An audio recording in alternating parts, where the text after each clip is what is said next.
We are concerned about screens, we forgot about the time. Stop it. Looks handsome, all right. Oh, boy. Stepping out. Hello and welcome to the Board of Selectmen meeting for Monday, April 25th, 2016. Mr. Avella, would you do the honors, please? Allegiance to the flag of the United States of America and to the republic for which it stands, one nation, under God, indivisible, with liberty and justice for all. Thank you, sir. All right, tonight's agenda, pledge, and 6:35, we have Mass Department of Energy Resources presentation of a $140,870 check. Green Communities Program, very exciting. 6:40, we have an update from the Sustainability Committee. On 6:55, the Alumni Field Renovation Design Advisory Committee appointments. 7:10, we have public input and members update. 7:15, we have a public hearing, the host community agreement for 34.23 acre Cooper Farm property at 180 Great Road. 8:15, Town Administrator, Assistant Town Administrator, the Stormwater Permit update. May 2nd, annual and special town meeting preparations, and the notice, Chapter 61A notice for 27 Buckley Road, 6 acres.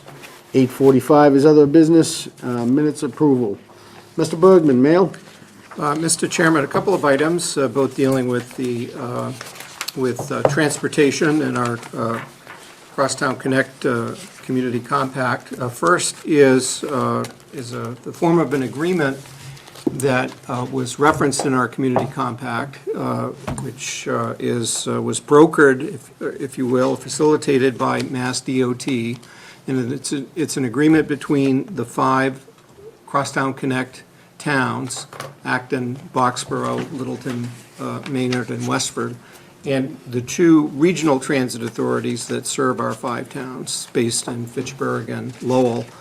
One of the items that we had diagnosed in our community compact was the problem where, even though we have Council on Aging vans that are right now centrally dispatched by Crosstown Connect, that there are bureaucratic hurdles that prevent equipment in one town from stopping to pick someone up in another town. And that issue only gets worse if, when you go from one town to another, you're crossing a regional transit authority boundary. In Littleton's case, for example, if we're heading to, if we're bringing someone to an appointment at Emerson Hospital in Concord, we go from Littleton to Acton to Concord. Acton is another town, and it's in the Lowell RTA. We're in Mart. And it just goes up and down the line. So you could have 2 people in 2 different towns going to a common destination.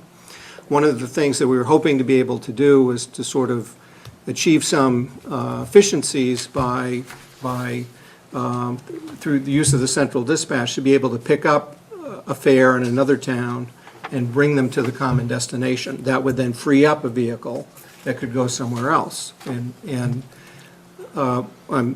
we had diagnosed that as being something we wanted to try to accomplish with the state's help. Well, the state has come through and has now brokered this agreement, which we have in writing. We're the first ones to get it, and it's said to be a model of how 2 regional transit authorities and a number of towns can essentially break through those bureaucratic hurdles by having a common frame of reference. What we've often found is that when we try to do something with one RTA, the other one will say, no, you can't do that. This, and they all report to the state, the regional transit authority. So this we see as a model for cutting through red tape and trying to expand our transportation opportunities and improve service for everyone. So that was a significant milestone. Maybe it's inside baseball, because people might think you should be able to do that and just get it done, but it took us getting the state to help us get it done, so we're very Bureaucrats pleased need about their that. jobs too. Yes. Well done, Keith. Yes. Thank This you. is truly excellent. I mean, Mr. Laszlo, the statewide mobility manager from Mass DOT Rail Trust, his email says historic. Historic, yes. I mean, so you're right about, maybe it should be inside baseball, but it wasn't, so well done. Thank you. And then another accomplishment from our community compact, right in our agreement with the state, they said that they would give us expanded service on the Fitchburg line. In particular, that there would be an earlier reverse commute, even a couple of earlier reverse commutes that our communities would get, specifically Littleton Station. And with the latest change that the MBTA is announcing for the Fitchburg line, we're getting an earlier still reverse commute. A couple of years ago, you may recall that the 9:40 is when the train arrived in Littleton from Boston. So if you had a job, so if you lived in the city and you were coming out to your job in this region, you're going to be late for work. As of August of 2014, the earliest reverse commute was 8:37. Then last December, with the new winter schedule, it became 7:33, and now with the new schedule that's coming out, will be effective on May 23rd. The earliest reverse commute of the day will be at 7:09 in Littleton. So we've gone from 9:40 to 7:09 in just a few years, and so we're on a roll. Just today, I was at a meeting that Senator Eldridge had arranged with and held at Acton Town Hall with Keolis, the operating company for the commuter rail, and we talked about these accomplishments, and we looked at ways to even work with that operator to get some better service, as we're focusing now on the last mile. So we're very, very pleased about that. It's not in here, but I did tell you that we've been working. I remember PJ and I, it was over a year ago, had toured the Littleton commuter rail station with some real estate people from the MBTA, and they said they would look for ways to add parking at the station. They added 24 spaces with some fanfare last winter. With no fanfare, they've added another 30 or so at the station recently, basically by taking the areas where people were illegally parking on the grass, and they just paved it to make them legal spaces. So every little bit helps, but we're going to be looking for increased parking as well for the commuter rail station. That's also part of our... It's even more extraordinary on the MBTA, early commute, 7:09 arriving here. Leaves North Station at 6:30, Porter Square 6:40, and then it's Express to Littleton. Express to Littleton, 7:09. yeah. It's a, That's our new slogan. again, I think. 39 minutes from North Yeah, Station to Express to Littleton. Littleton. So, Pretty good, yeah, pretty good. This work, Keith. thank you. So that's it. All right, thank you. Nice job. I know that this whole transportation issue is near and dear to your heart, and you've really taken the ball, and we appreciate it, and there's a lot of hard work that goes into it, and keep banging those doors. Thank you. All right, so we have a Green Communities Grant Award tonight. Massachusetts Department of Energy Resources Communities Division Central Regional Coordinator Kelly Brown is with us tonight to do a presentation. Mr. Bergman, why don't you give us a little background and... Yeah, let me introduce Kelly, who has been, that there have been many critical people, and not that they've been offering criticism, but that our success that they have played a critical role in our success of becoming a green community. And many of them are in the room tonight. It actually started with the Sustainability Committee, who we'll hear from shortly, that someone had to ask that we put it back on the radar screen, that we become a green community. We've talked about it off and on over the years, but it was really by having the grassroots support of our own Sustainability Committee that it got back on the radar screen, and that we said that we're going to pursue green community certification. So that was a very important starting point. What we then did was to get some district local technical assistance funding from MAPC, the Metropolitan Area Planning Council, so that their clean energy division provided technical assistance for us to be able to put the very complicated grant application or green community certification application together.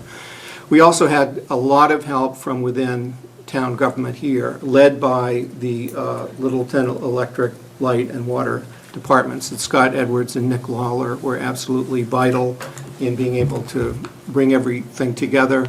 Great cooperation from the other town departments. Building commissioner, we had to go for adopt the stretch energy code at town meeting. We had great assistance from the school department, police, fire, highway, and other town departments. And then we started to interface with the Green Communities Division. And Kelly has come out here several times over the years. Sometimes we could figure out a way to proceed, other times we could not, but in the last year or so, we've been able to get it done. And I want to thank Kelly for her guidance in helping us achieve this certification as a green community. And I saw where she does come out to communities and present the ceremonial checks. We got the paperwork back last week from DOER, the Division of Energy Resources, indicating that our start date for our contract was April 19th, so this is our first meeting since then. Seemed like a good occasion to come out and sign and present us with the check. So without further ado, here's Kelly. Thank you. So I just want to thank you guys for the opportunity to come out tonight. As Keith said, you guys were designated actually in December, but you had to go through the grant process of kind of talking about what you guys wanted to do with the $140,000, $140,870. And then tonight, I'm just here to actually present the big check where you guys can put up wherever you'd like in the town hall, and just to show everyone how much you got in grant funds, and then have them look forward to seeing what you guys are going to do within town. Outstanding. Can we have the folks from the sustainability come up too? Come on, let's take a picture. Numbers too, absolutely. Yeah. They did the work. Right here. Yeah. You guys hold the check and we'll get behind. You want a video? Come up behind us. Should we say? Okay, right. Where's Jack? Right there, right? Yeah, Jackson. You all right? Sometimes she can do the video. PJ? I mean, if you insist, we can do a video. Perfect. Great, thank you. Thank you. Thank you. Is this a real signature, or is it facsimile? Thank you very much. We really appreciate it. Yeah, it's a lot of hard work. Yeah, that's great. Really appreciate And it. then you had some road signs that go along with. Right, we've got 4 road signs that we can put up. We had the signs out here Designating We're gonna get where we ready to are. put up. So, thank you very much, Kelly. Thank you, Kelly. Thank you, Kelly. All right.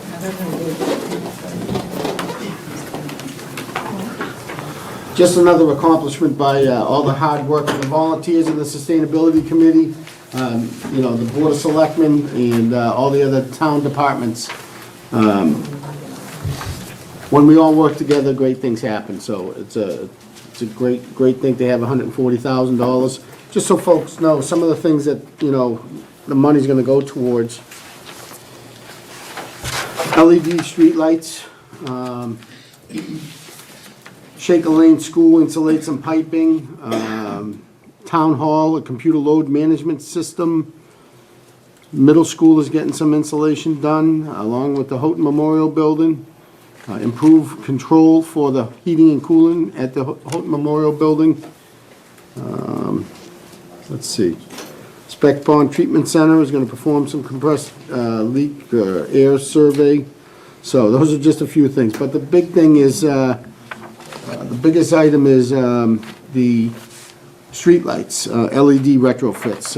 So you'll see, I've seen some in town, and boy, are they bright, and they save a lot of money, so that's a great thing.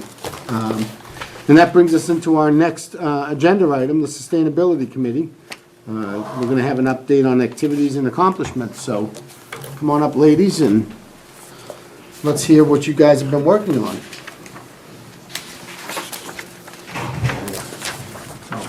We're no. No. Yeah, I know. No. We can't, there's something wrong with our, Can you do charades? The equipment doesn't work. Come on, Aaron. Get We could all look- creative. we could all look in the, All that preparation. So if you'd like to come back, because we want really, I know how hard you guys put into this. For some reason, the TVs aren't working. We've had LCTV come down and try and take a look at it, and they're just not functioning. Yeah, if we could come back, that'd be good. That would, Just- absolutely, Okay. absolutely. And we It apologize. doesn't talk itself, so, Yeah. okay. Yeah. All right, we'll Okay. be happy to do that. Great job, though, and thank you again for the support. So stay tuned. We'll have the sustainability committee come back, and we'll Email me the file, though, so we'll have it have an update. loaded. Really? Oh, okay. You want to save it right now? Yeah, can I save, I'll save it right now, and then Yeah, sure. at whatever point in the future we go back on the air. Actually, I'm gonna wait, because no, Okay, if you get to redo it, okay. Very good. All right. All right, here we are. You know, technology is great when it works, and when it doesn't, it's not so good. So Glad we unfortunately. had the check and, although I will say, the actual check came electronically, so. That's called direct deposit. That's good. All right, our next agenda item is, we're a little ahead though, aren't we? I don't think, the last applicant was Melissa, and I don't see her here, so. So let's jump around. Can we go into, the stormwater? Tom Harrington was going to come walk Okay. us through that. All right, let's go right into town meeting, 7B. Okay, this is, just to put this back on your radar screen, of course, next Monday night, rather. It's not going to be Tuesday, we're going to get it done on Monday. Is town meeting. We have your notebooks prepared for you tonight with backup information. At our last meeting, there was an assignment of articles to various board members, so if you need any help from us beyond the materials that you've got, please let us know, and we'd be happy to do so. We have our traditional meeting with the town moderator to just go through the logistics of the meeting prior to the actual town meeting. That's going to be this Wednesday morning at 8:30 here. So we'll walk through the procedural matters with the moderator. And So we also have the town meeting report. I did receive one at home, I just haven't gone through it yet. yeah, I know there was the discussion about the voter petition. Did that make it in here, we had put information in from the, the issue there is that there was the desire to have the two articles that are often lumped together in our discussions. One is the design funds for Alumni Field, and then the other was a moratorium on crumb rubber. So mindful that there was some interest in having those two articles be one after the other, we outlined a procedure and put it in the booklet, which said that for the first half hour of town meeting would be the annual town meeting, get as much done as we can. Then at 7:30, we would go into the special town meeting, do all of the special town meeting, except for, and leave to the end of town meeting, the design. 4D. It comes as 4D, we would put it after Article 7. Then we would exit the special town meeting and go directly to Article 18 of the annual, the petition, so it would be one after the other. There has been the desire expressed by the petitioner, though, could we have the petitioned article first, that is, have the moratorium first, and then do the design article. And I did talk with the moderator about it. In fact, we discussed it during the preview show that we taped for CTV last week. And there could be a procedure, just so long as we're in the special town meeting, we do the first half hour with the budget stuff as we usually do, then sometime between 7:30 and maybe 8:30, we will have completed action on almost all of the special town meeting. You could have a motion to say, before you finish that last item of 4D, you jump out of the special, back to the annual, you do Article 18, and then you jump back to the special. It's a little jumping, but if that's what the town meeting wants to do, that there can be a motion, a single motion that could be offered to encompass that. We had gotten so far as to say we're okay with the idea that one article would come after the other. If we don't have an opinion about whether it's okay for the other article to go first and then the design article, and you wanted to accede to the wishes of the petitioner, that could be done. And there's a procedural way it could be done. You can do one after the other in either order, the moderator says, so. Okay. So we'll talk about that Wednesday too, when we sit down Yeah. Moderate. and determine something. So I believe it's on page 7, right? Is that the original one? Yeah. We're gonna see if Bonnie's computer works better than mine too. Thank you. There you go. Thank you. Oh, you want to plug it in? Thank you. Okay. Thank you. Okay. Password is what, Bonnie?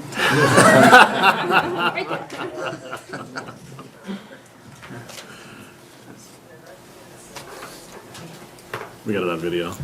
All right, so That's right. there's no other discussion on town meeting preparations? No, as there's far no, as that we're goes, all so, set with town meeting preparations. Yeah, the meeting will usually consist of Chair, Board of the Selectmen, and the town moderator, town administrator, and assistant town administrator on Wednesday. But again, page 7 is the process that was discussed, I believe, at our last meeting, with in regards to having the two articles back to back. What order is back to back is yet to be determined apparently, so, but they will go back to back. And still having technical No, it's the difficulty? system.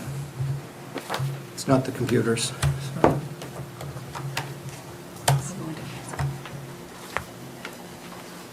no. I'll go get someone cable. No, we've already replaced the cable. No, I'll go see somebody at the cable. At LCTV?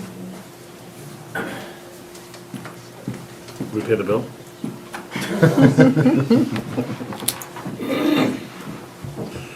All right, I'm not saying that happens at my house, but Tom could we can get into, get to the stormwater. Or we Stormwater. could do the committee. yeah. Let's see, I guess I can get to you. All right, so again, with the technical difficulty, we'll try and work out so that we can have some presentations. Not working. Town council is here. Welcome, town council, Tom. Agenda item number 7A, stormwater MS4 EPA permit.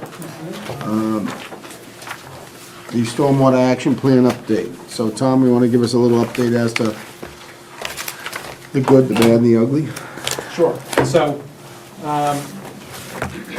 as you know, you have a bylaw that, or a proposed bylaw on the warrant to address the requirements of the 2003 permit, stormwater permit from EPA.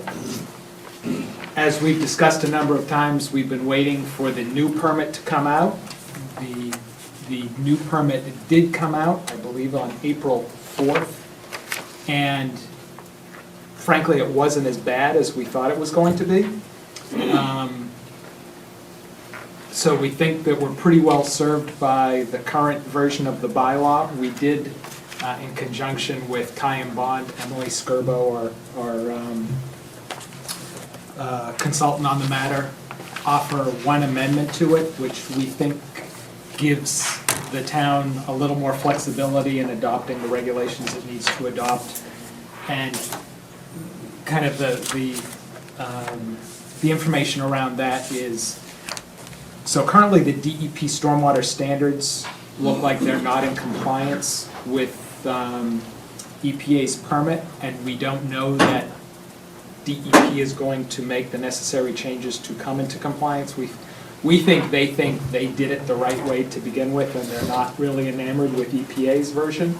So our amendment, which I know is in your package, just allows the town to comply with the EPA guidance as it supersedes DEP's guidance.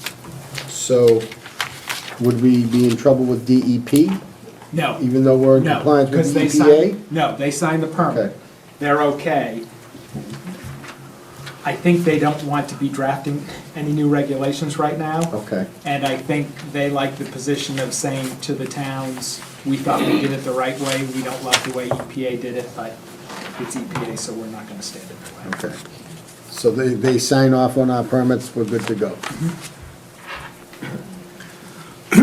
So the one thing that we had asked our consultants to take a look at was, is there anything about the plan that we have going forward to town meeting that we need to tweak or fine tune?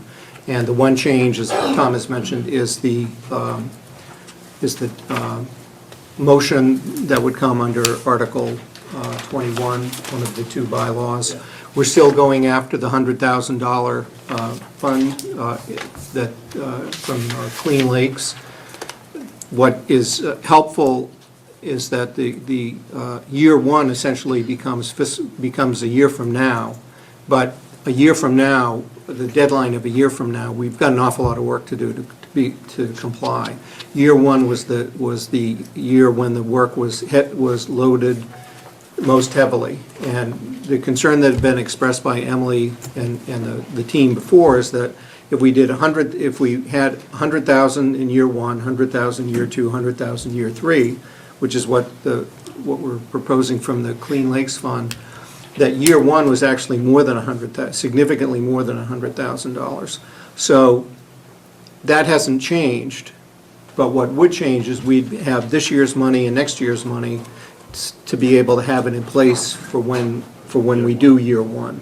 So we will get a running start at this, and I feel like we've already had a running start on this. It was a steep learning curve last fall when the Water Department first briefed us on this forthcoming new permit, and I think we're in a lot better shape than many neighboring communities now, because others are looking at having to raise fees or to raise taxes in order to address those concerns. And we have a dedicated revenue source from the Clean Lake cell towers that we can bring to bear. So we ought to continue on that road. That's good news. That's good news. What was any word as to EPA's rulings or why they, I mean, it was a horror show with the word. Not really, Jim. I mean, more might come out as time passes, but, it's kind of smoke out of the Vatican chimney. Right. Done. We wait, they issue, and we react. Good point. Board members, questions, comments? I just want to know if you can say that in Latin. Nope. Chuck, any issues? I can't say Sir? Latin either. Thank you, oh, good. Neither can I. I'm good. Mr. Knox? Nothing. Okay. Again, a lot of work went into this. The Water Department has been a great partner with us in making this come to fruition, along with the Clean Lakes Committee. That's a huge cooperation that not too many towns have, so we're fortunate to have the committee online and willingness to work with us in regards to stormwater. They've been very supportive, and in fact, going into the town meeting, we have, it's not only the Clean Lakes and the Selectmen, but it's also the Planning Board and the Board of Health and the Conservation Commission that are all supportive of the plan that we're bringing forward, including the bylaws. Again, the town working together is, makes good sense and good business for the town. Nothing else being said, I'd look for a motion. Move that the Board of Selectmen vote in order to comply with the revised post-construction requirements contained in the final 2016 Massachusetts Small MS4 General Permit for small municipal separate storm sewer systems issued on April 4th, 2016, to offer a main motion for May 2nd, 2016 Annual Town Meeting, Article 21, Town Bylaw Amendment Stormwater 2, Stormwater Management and Erosion Control to approve Article 21 as printed in the warrant with paragraph B of subsection 38-17 Stormwater Management Plan to read as follows. B, the stormwater management measures described in the Stormwater Management Plan shall, at a minimum, be designed to meet Massachusetts Stormwater Management Standards 1 through 6 for new development or 7 for redevelopment, to the extent that the town's NPDES stormwater discharge permit contains post-construction requirements that go beyond the Massachusetts Stormwater Management Standards. Additional design requirements implementing the NPDES permit requirements may be adopted by the planning board in rules and regulations developed under subsection 38-13.c. Second. It's been moved and seconded. All those in favor? Aye. Thank you very much. All right, so we're going to jump back to the agenda now and talk about the Alumni Field Renovation Design Committee. At our last meeting, we had discussed with all the applicants, and unfortunately, one applicant couldn't be, and we kind of postponed the appointments until we could talk to Melissa Watson. Is Melissa here? I'm back here. Come on up, Melissa. Okay, great. Hi, hello. Hello, how are you? Good. You want me So- to stand here? You can stand or have a Sit, seat. whatever you want. Okay. Yeah. I'll sit. You want to put in for the Alumni Field Renovation Design Committee? Why don't you just tell the board a little bit about yourself and why you want to get involved? Well, I grew up in Littleton, and I know some of you. And I have 3 kids, two in high school, 1 in Russell Street. I love athletics. I love Littleton, and am very involved in all aspects of it. So I think I just have a passion to make sure that this thing moves forward, and I think what I could bring is hearing the opinions of young parents and parents of kids who are older. So that's really the main reason. I've also coached in town for a number of years, so I think I could bring a voice from a lot of different areas, a lot of age groups. Okay, thank you. Mr. Knox, questions? I know Melissa quite well, and I'm pleased that you put the application. How important do you feel it is for the youth of the town and for student athletes to be playing on a quality field as opposed to what we're doing right now on some of the sports? Very important. I can share, one of my kids is in the process of being recruited for college athletics, and it's been a big topic in our house in terms of the coaches that are coming to Littleton or maybe not coming to Littleton to watch her play. So that's been something that we've been talking a lot about. So she's had to do a lot with her club teams to get that kind of recognition, and a lot of it has to do with the fields that she's playing on. So it's an important thing that we're going through right now. Thanks. No question. Sounds like you have a lot of direct experience with the issue, so I think we'd be looking at it. Okay, Ms. Ravello? We've often been talking now about Alumni Field as though it's just a playing surface, and that's all there is. Do you see it as a complex of sorts? Maybe a complex is too strong a word, but certainly it's more than just a playing field. Yeah, definitely. You can see, I mean, all the issues that have been brought up, the safety, the parking, even lots of us who have parents who come and they want to see their grandchildren play. It's how do they get to the restrooms, where, all that stuff, absolutely. So your view, it's a systemic issue to be resolved, not just one ball field? Yes, All right, thank you. definitely. Mr. DeCoste? I know Ms. Watson as well, and I think having played on the fields, coached on the fields, and have children at different levels among the fields, I think you bring an interesting perspective, and just thank you for coming forward and putting your name in. Thanks. I guess, Paul really hit the question that I was gonna ask, and that was the whole package. I mean, this is a renovation that's gonna encompass the whole area, so, and to hear your comment about the seniors in town wanting to go see grandkids and like that, it's a absolute valid point. My parents were very old, and back in the day, it was very difficult we didn't even have the outhouses, Yeah. at the time, so it's, it's good to hear that you have that perspective also. so. Yeah, definitely. Thank you for putting that. Any other questions? Any questions for the board? Okay. All right, so we have 5 applicants here. Julie, Michael, Randy, Sheila, and Melissa. I would look for a motion for, you want to do all at once, or you want to do one at a time? What's the board want to do? Can only do 4 out of 5, right? 4 out of 5. So do you want to try and get a feeling as to? Sure. where we're all As to heading? where we're at. All right, go ahead, Mr. Ravello. Right, first off, everybody for coming forward, thank you. And in some ways, it's good that we can say no to somebody to serve on a particular board or commission, because that means more people are interested than there are spaces. But then, of course, it's the sadness that we're telling somebody no when they've stepped forward, and that can kind of be a punch in the gut sometimes. Okay, that soliloquy aside, I would suggest Julie Rupp, Michael Prue, Sheila Keesh, and Melissa Watson. All right. Mr. DeCoste, comments?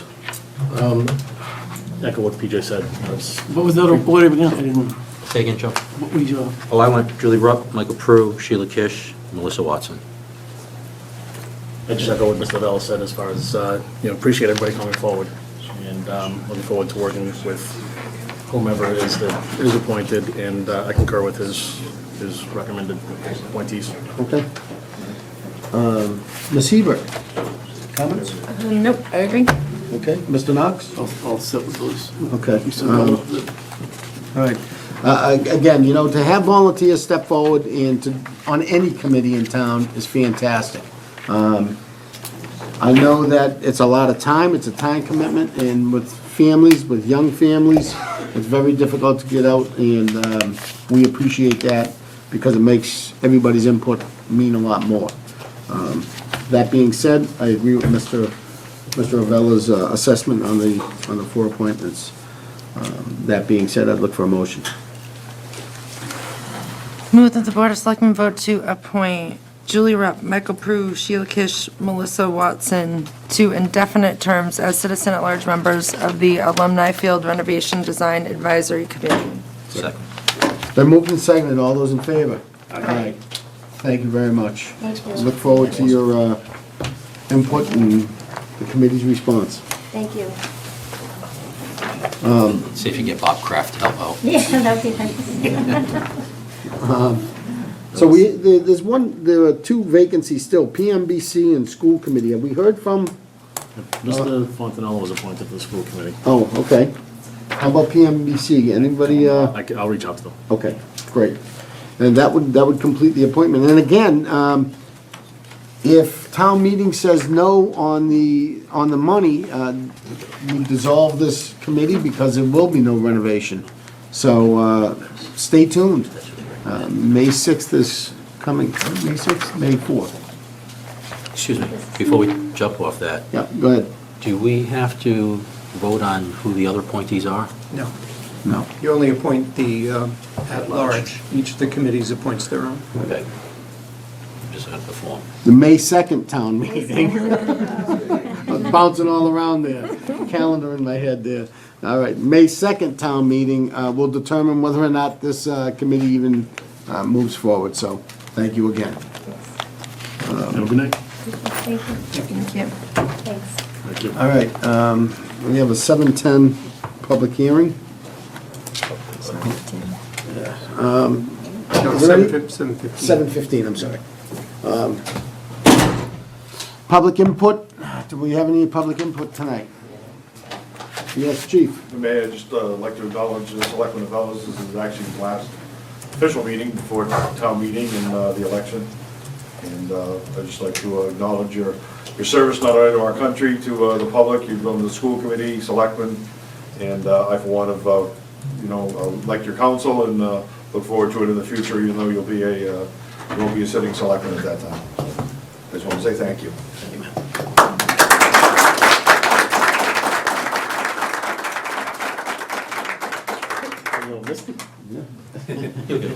And also to the rest of the board, and if I can talk to you about the other patrolman at that point right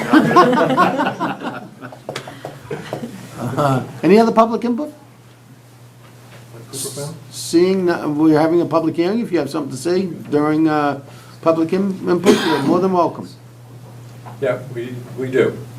We have a brief presentation by Cooper Farm. You want to do it now or prior to the public hearing? No, it's up to you. Okay. Decide whatever you're ready. Oh, you have- Well, we're having technical difficulties with our, We can't get the video Systems. Can't display. screens to work tonight. so if you want to Oh, you can't get the screen working? talk about it? No. That's all right. I can But why don't speak. we do it for the public hearing, since it's that subject Okay, matter? that's fine, that's fine. Any other public input? Is it specifically to the Cooper, or can it be anything? Any Anything. question? For what? Yeah, anything you want. It's I- public I input. have- I have a Stand up and tell us who you are. Do I have to come up No, forward? no, no. Lisa Boone, Uplands Road. My question is it's about the fields, Mhm. but really it's just for me to get clarification about, so I know that what's being put forth to town meeting is the monies for specifically renovating Alumni Field. Outside of that, some of the things, the issues that will be presented if that moves forward, and for the design, will be based on field surface, which may or may not be natural or synthetic turf. And if it should be synthetic, which would include maybe different equipment and types of maintenance that would happen, is there going to be any opportunity, because I know we've had for a long time in the idea of keeping everybody on a level funded and no hiring, what will happen for maintenance purposes if there's a need to hire somebody to properly maintain, or have equipment to maintain something like that? Will there be some opportunity to allow for that in our budget? Because, and even if it's not synthetic, and it doesn't require some new equipment, which we don't already have to do that, is there any opportunity to include hiring more people to help service our fields and maintain them and improve the surfaces of all the fields, even as we're speaking of renovating our alumni field? So how does that work, and does that happen through town meeting? When does that discussion take place? That discussion starts in the budgetary process in November. So Jim would make a presentation if he felt that more staff was necessary for upkeep of fields, and then that would go through the budgetary process. As we've seen this year, we've had some modifications to staffing for IT and the clerk's office, I believe. Right, the clerk's office. So we added 8 hours to the clerk's office. So, as the budget process moves forward, it starts and really kicks off in November. Okay. And that's when we start our budgetary process. But in regards to Alumni Field specifically, I think Mr. DeCoste, during his meetings, in his public input and his design committee, if in fact it is successful on May 2nd, you'll have an opportunity there to hear everything about alumni renovation. And I assume it's a public committee, open Oh, yeah. meeting committee, so Yes. there'll be posted meetings, and people can Absolutely. at least come and listen. I know that input is typically just for the members, but that other people can at least be aware of the happenings. I think once the board is designed and people are appointed, I'm sure have opportunity for public input. I mean, that's what it was all about, really. Great. If I may. Yes, Chairman, absolutely. The vote on May 2nd is for the funds for the design. And then this group that we just appointed, we have one more member to appoint from the PMBC. That group will get together and work with the design and try to figure out what it is that we are going to do. Right, so I To create a assume, design to bring forward to the board with recommendations from the input from the design committee. I don't know exactly the name, Alumni Field Renovation Design Advisory Committee. So we'll get together, have open meetings, solicit as much information as we can, bring that forward to the Board of Selectmen so that we can put together a design to determine if that group determines we're gonna do X, Y, and Z at Alumni Field, and it's going to include parking and bathrooms and bleachers and parking improvements, and then whatever the field happens to be, whether it's synthetic or natural turf, that will all come forward to the Board of Selectmen, and then we'd have to determine what we're gonna do after we get that design back. But maintenance of the whole facility should be included, I would assume, because if we're gonna have bathrooms and other things, which I'm all for, there has to be some maintenance of those things, and how that will happen, who would be responsible, and making sure we have that available, because I think that's my biggest concern as a citizen, is I love the idea of updating. I'm very concerned about maintaining. So I would hope that you come to the meetings, Lisa, because I think this is good input, and it's very much on my mind to make sure that we include this. I was very active in the track moving forward as the school committee appointee, and the LTO got together and raised funds to make sure that there was a maintenance plan going forward with that. So I haven't tracked that since Right, that's but- moved on, and- but that very much needs to be kind of the model that we do moving forward here, regardless of what happens. So if we're moving forward, we definitely need to make sure that maintenance is included, and we need to, whether it's coming from the school budget, the highway budget, or recreate Right. some funding. Maybe it is something where it's contracted out. Well, I assume don't like know- we don't know LTO what it's going to be. is not really directly town. It It's could very well be the Friends of Alumni. essentially citizens. Yeah, it could be something that gets together, that's the Friends of Alumni Field, and they run wiffle ball tournaments, or, I don't even know. It could be a road race, like the LTO does. Okay, So- well, like I said, I just think that that's actually. But definitely keep us on task. Something important on a lot of people's minds, is Yeah. making sure whatever we choose to do, that we properly maintain. Thank you. Thank you. Okay, so it's 7:15, folks. We have a public hearing that we have to open right now. If we have other public input, we can come back to you after the public hearing. Mr. Bella, would you do the honor of reading the notice? Okay, thanks. It's not long. Would you hide it in here? Top of page 2. This is page 1, this is page 2. Oh, okay. This is truncated, thank you. The Board of Selectmen will hold a public hearing on Monday, April 25, 2016, at 7:15 PM on the proposed host community agreement for the 34.23-acre Cooper Farm property, 180 Great Road, assessors map U05-5-0. Thank you. All right, so, public hearing is now open for the 180 Great Road, Cooper Farm property. To start off discussion, tonight, there were two issues that I want to bring up. First is a theory that Mr. MacGyver has brought forward to the Board of Selectmen and the community in regards to the availability still of a first right of refusal. So I'm gonna let town council, who has been looking into that theory and has a response for us. Tom, could you explain exactly what it is? Tom Harrington, ERS and Harrington Town Council. So I got information forwarded to me from Keith that I think John McIver had talked with Frank DeLuna, who's at Merthyr and Kalina, who represents a lot of agricultural interests. And John had expressed the idea that the town still had something it could trigger to force a right of first refusal, to put the right of first refusal back in our hands and let us exercise it.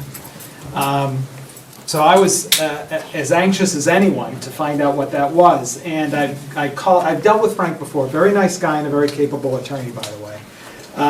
Called Frank a couple of times last Thursday, a couple of times last Friday. Called him again this morning. He picked up the phone this morning. He said, "You know what? I know you want to talk to me. I can't talk to you." He's had a filing for that he had to make to court by 11 a.m. So I said, "Maybe this afternoon if you have time." He said, "Yeah, I'll do what I can." So he did call me this afternoon and we had a nice chat. So to take a step back to set the stage, let's go back to how we get a right of first refusal. There are two ways. One, the landowner submits a bona fide purchase and sale agreement to the town. okay? We all remember last May, the developer submitted a purchase and sale agreement to the town, and we determined that it was not a bona fide purchase and sale agreement because, under the statute, bona fide means no contingencies. It can't be contingent on planning board approval, zoning changes, anything like that. We rejected that. The other way the town has its right of first refusal triggered is if there is a conversion of the land. Now, there are very few cases on this, but the best reading of that is literally a shovel in the ground. So, right now, it's being operated as a farm, to the best of my knowledge, or it continues in its agricultural purpose. We have not seen them trying to construct anything out there. There's no evidence that a shovel-in-the-ground conversion is occurring.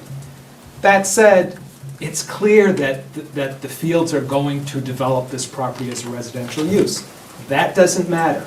It's a conversion. Okay, so with that being said, I said, Frank, what is your theory on this? And he said to me, he believes that when the Fields and the Coopers amended the purchase and sale agreement, that created a conversion. Okay, not a sale, because a purchase and sale agreement is not a sale, a conversion. I said, Frank, there is no evidence. There's no statutory evidence, and there is no case law that supports that. He didn't disagree with that, but he did say, you know, I've been before the land court on these cases a number of times, and I think there's some wiggle room there. So I said, well, Frank, again, give me some evidence that I can take to the town. He said, it's a gut feeling. So I said, all right, Frank, let me pose this question to you. We're going to get 22 acres if we issue a waiver of our right of first refusal. You're saying you would put those 22 acres at risk in order to go to court. And he said, oh no, that's a no-brainer. He said, that's obvious. So I think Frank didn't understand that there was a gift of land contingent on the town issuing a waiver of its first right of refusal. So I said, okay, well, I think we're more aligned now. So I said, so Frank, what's your best advice to the town? He said he believes you've got to look at this from an economic perspective. All right, so 34-acre parcel plus additional land gives us a 22-acre gift, which we get for nothing, zero. If you want to forego that, if you want to walk away from that, and believe me, if we're going to pursue some sort of right of first refusal, we are walking away from that gift. That's been made clear to me over and over again by the Fields and by the Coopers. So if you want to walk away from that and take your chances in court, and this will be a case of first impression, so we're going to the court with a new theory, and we hope they buy it. If you want to do that, and you want to try to sell that new theory to the court, you then might end up with the whole piece. My advice, highly unlikely. You've got a bird in the hand. You've got 22 acres. My advice, take that 22 acres. If you walk away from the 22 acres and fight this in court, you may win, you may lose. I believe that the chances are much less than 50% that you win. There is no case law here to support your theory. It's a gut feeling, and frankly, if we were getting nothing from the Coopers, I would espouse the same theory. If this was zero, you were not going to get any land, and we have nothing to lose, that's the time to try a new theory. My advice, I don't think it's the time to try a new theory when there's 22 acres on the table. All right, and I think, folks got to understand, Tom and his firm are regarded in the state as one of the top firms for 61A legalities and processes. And he gets the calls from other towns and other attorneys and other town councils for advice. So, hearing that, as that attorney said, it's a no-brainer. It really isn't, so. I appreciate that, Jim. And just so the audience knows, we're town council in 7 towns. We deal with 61, 61A, and 61B questions regularly on a weekly basis. We're also brought into other towns as special counsel to respond to 61A questions. So I'm very confident in my ability to represent the town in this matter, And I'm also very confident in the advice I'm offering you today. All right, thank you. All right, so now there was a second issue that's been floated around. Mr. Barisano, as far as eminent domain. Now, this board has said unanimously that we are not in favor of any type of eminent domain. And I just want to clear the air in regards to what that means if this board were to say eminent domain. First and foremost, it takes a 2/3 town meeting vote. There's no guarantees that anybody could get 2/3 vote at town meeting for an eminent domain. But also, there's a risk for it costing the town a heck of a lot more money than what the developer is paying. And that risk is if we go to court, and Tom, jump in, why don't you take it from here? Okay. He explained it to us, but who better than counsel to tell you about court? Okay, so Keith has put on the website, I think, a series of 5 letters that I've written to the town on this matter. And I believe the November letter was the board asking me, Tom, what can we do here? What are our options to acquire the Cooper Farm? And to take a step back, I don't think there's anyone on this board, and I don't mean to speak for you, that wouldn't want the opportunity to try to acquire the whole Cooper Farm. I think everyone thinks the same on that. It's just a matter of where you stand legally. So going to eminent domain.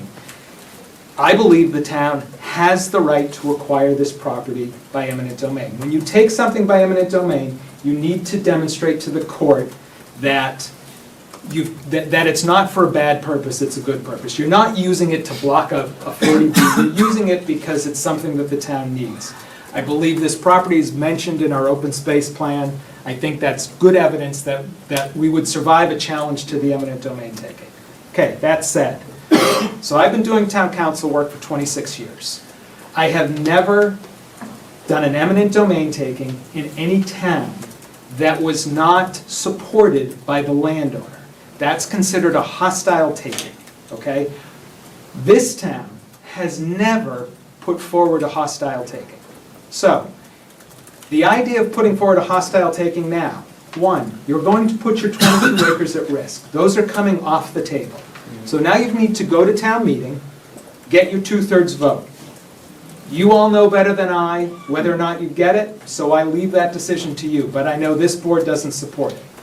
But let's assume that they did support it, they put it forward, and it passed. Okay, so now we're going to get the whole 34-acre piece. We're going to go to court because they're going to challenge. We're going to offer the $1,850,000 that's in the purchase and sale agreement. They're going to challenge us, and they're going to say it's worth more than that. The court's going to have dueling appraisals, and whoever wins, wins. Now, I will tell you what my experience is on this sort of taking. You're dealing with a jury and not a judge. So you're going to have your 12 jurists there. And in my opinion, when you put this question before the jury is going to side with the innocent landowner / developer who is just trying to do business and not the town who is executing a hostile taking. That doesn't mean they rule against our eminent domain taking, but it does mean that the costs go up. So I cannot guarantee or support the idea that you're going to walk away paying $1,850,000 for this land. In my opinion, you're going to get a tax on that. There's going to be a bonus on that. And I don't know what it's going to be, but you're taking that chance. Right, so, you know, I wanted to bring those 2 issues forward because they have been very energetic in town, I want to say. And, you know, this board has, we've had 5, 6 meetings on this property. We all know what the property means to the town. The Coopers, the Fields, they want to do the right thing as far as they feel for the town. And when you're getting 60+% of the property as open and the owners of the property really don't want to deal with the town, you know, we need to do what's best for the town. So the process we went through, the negotiating process that we went through, we came up with the HCA. A lot of hard work, both sides. You know, we sat down at tables and it got heated and it got passionate and,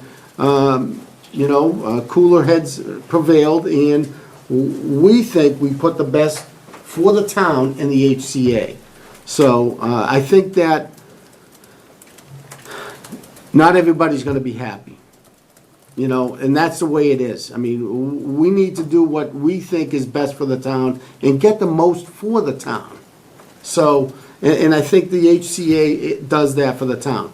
Board members, I'll open it up to you. I've been kind of filibustering here. So, Mr. Knox. No, I think you put it quite well. I think the public should know all the time that's been spent on this subject and all the discussions that this board has gone through in a negotiating team to try to gain as much as we can and still give the town something back to the best of our ability. And what we have here is probably the best case scenario that I can see, unless some attorney can come up and tell me something different. It seems like it's the most positive way or action for us to take in this case. Okay. Ms. Hebert? Yeah, what more can I say? Thank you, town council, for, giving us the backstory and all the facts. Thank you to the negotiating team. And, yeah, I couldn't agree more. I'm not supportive of the hostile takeover. All right. Mr. Ravello? Part of the negotiating team. Mr. Ravello and I were part of the team. Town council mentioned his letter to us when he first had eminent domain as one of the possibilities. It was the evening or two prior to that, or I should say meeting or two prior to that, where I put a challenge to the town council to be creative when it looked like we couldn't do too much about the entire Cooper property. So certainly, I think you can take a hint from that as to where I was leaning and what I wanted to try to achieve for the town of Littleton. That was the preservation of the Cooper property for the use of the town of Littleton in total. But I also do risk analysis. It's part of my business every day. It's part of my profession for over 40 years, where risk analysis comes into play. And I think each one of us does it. We look left and right when we cross the street. That's risk analysis. And I don't mean to be pedantic, but gosh dang it, that's what we do each and every day for everything it is we do. Did a heck of a lot of risk analysis on this to look at what's the possible outcomes by going the different routes. Council, I think, iterated them quite succinctly, and that is, we do have 22 acres in the hand, so to speak. We could take other measures and then perhaps not have any, and certainly it comes off the table. Those 22 acres go away, and then it's left in the hands of the courts, and somebody else decide for us, the town of Littleton. The chairman mentioned that we had extensive negotiating sessions with the developer, and indeed we did. And at the last meeting, I talked about the State Department friends using that frank and substantive euphemism for it wasn't going well for some period of time. And so we had some frank and substantive discussions. In other words, it wasn't going well for a while. And the best I can do for you folks and everybody in the town of Littleton is offer what I feel from my heart is what the best we can do, given the circumstances presented to us and all the possible outcomes, the different permutations that could take place. I sincerely believe this HCA, as negotiated, is indeed the best, at least the best humbly I could help you get for the town of Littleton. And if I fail you on that, I apologize to you greatly. I cannot tell you how sincerely I feel if I'm wrong on this. But that's where I am, folks. Mr. DeCoste? Yeah, I echo what my colleagues say. We have one of the most qualified individuals that's kind of got our back. So we've worked a lot on this it's been a year now. When I first came on the board last year, this got thrown right to the fire here. So, and Cooper property was right in front of us. And we've been dealing with that pretty much on a daily or weekly basis at least. And I think that we are doing the best for the most by going forward with the HCA. We're getting 67% open space at that property, and 55% of the property is being gifted back to us. So I think that, I guess the best for the most is probably the best way that I can put it. And I do appreciate all that everybody's put into this, but most especially to the negotiating team and to town council. All right, thank you. Again, the HCA is not gonna make everybody happy. That's life. We all need to do what's best for the town, and that's our job. That's why you put us here. And I think that the five of us, including the town administrator and town council, in the fields, sat down, we came together as a community and tried to do what was best for the town, and that's the HCA we have. I'm gonna turn it over to the fields and their attorney to kind of give us an update, and we'll close the hearing, and then we'll have public input. Thank you very much, members of the board. I'm Jennifer Platt, I'm counsel for M&M Realty Trust, and we appreciate all the hard work you've put into this. As you said, it's been a year-long progress. We think we've come up with a plan that is very good for the town. It's, over 2/3 of the property is coming back as open space. And we think for the price that the town is paying, this is a gift, this is a great outcome. It still allows us to do a 55 and over development, which is even off the Cooper Farm. We were able to move that onto adjoining land, have no more than 23 houses on the Cooper property. The entire frontage has been preserved as either agricultural or pure open space to be used as the town sees fit. I did speak with counsel for the seller today to confirm that they're on board with this as well. I know there's been a lot of reaching out to them as well to see, is there another way, is there another option? They are supportive of this plan as well. It's accomplishing what they want to do in terms of gifting front acreage to the town, and they would like to see this get done now rather than later. So at this point, I just want to thank you all for all of the support and all the hard work, and I'm glad that we were able to get to a point that I think both sides gave a lot to be able to get here today. All right, Matt, any input? Thank you very much for working with us. Okay. It was a lot of work, but I really believe, as you said, we're both not entirely happy, but it truly is a good outcome. Okay, thank you. So what we're gonna do is we'll close the hearing procedurally? Keep it open. Keep it open? Yeah. We'll keep it open, and we will, I'll have public input. So I want to make sure everybody is heard tonight. If you can keep your comments precise, if you've heard a portion of your comment already said, amend your comment, and let's hear something new. So, it's open to the folks. Yes, sir, in the back. Stand up and just give us your name, please. My name is George Sanders, 672 Great Road. But before I ask my question, I'd like to hear input from the town administrator here with regards to his thoughts, because he's appointed and not elected. So he was on this committee. And I think what he says has a lot of bearing in this town, because his heart has always been in the right place with regard to Littleton. And I would just like to know what his feeling. You went through everybody up there at the Selectmen, so I'd like to hear what your point he has to say. Absolutely. Mr. Bergman, the floor is yours. Mr. Chairman, and I didn't ask George to say that tonight. He often does perform that service, so I appreciate that very much. For me, based on the information that we've had from town council on how Chapter 61A works, it's very clear to me that if we don't reach a deal with the seller, then there's no deal. That right now, we are at, I think, the happy equilibrium where the seller and the buyer are willing still to have the town get something out of this land. And there's nothing in 61A that guarantees that they must continue to think that way. And that it would, to my understanding, it would only take, not to put any ideas in your head, it would only take a further amendment to the P&S to take away all the things that are being offered to us.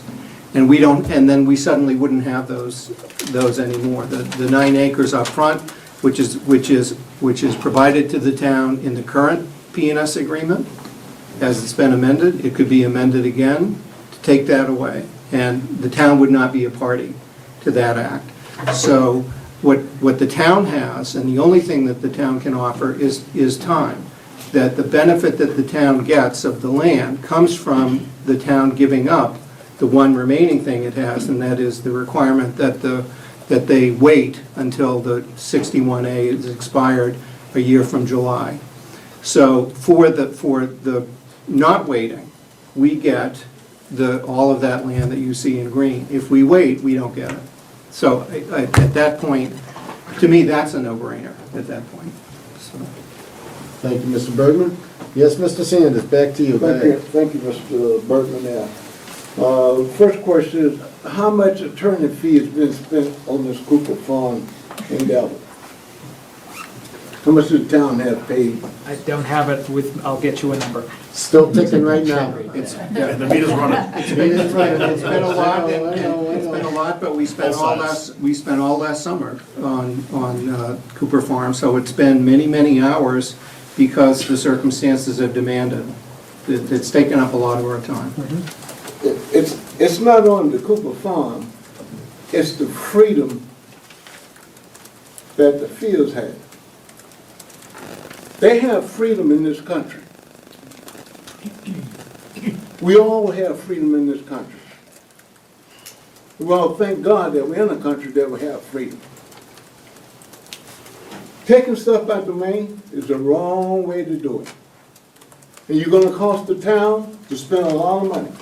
I don't see a lot of seniors in here, but seniors are still paying taxes in this town, and you're forcing a lot of them to do a lot of things, sell their home, move out, or whatever the case is. They need the protection as well. You don't see a lot of them here, a lot of them come to the town meeting, but I tell you, they are paying taxpayers in this town, and we need to have some respect for everybody in this town.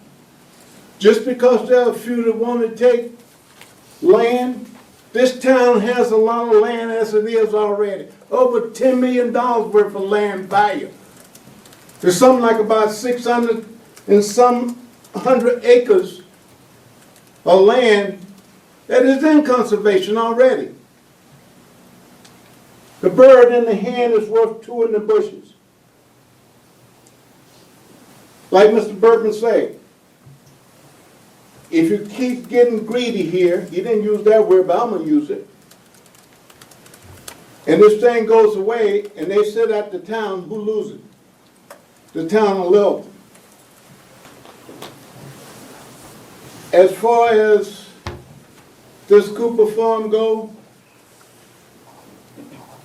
they have been dedicated to the town of Littleton over the years, the Cooper Foundation.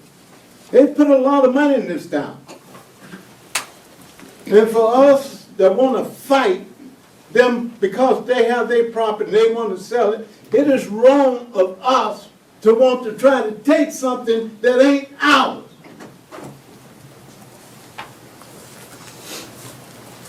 I'm heartbroken that I know that we got people in this town that want to take somebody's property. I bet you don't want nobody to take what you got. Why do you want to go and take something to somebody else? Let's don't put these elected officials up here in between the rock and the hard spot telling them they're doing their best for us. Nobody gives you nothing these days.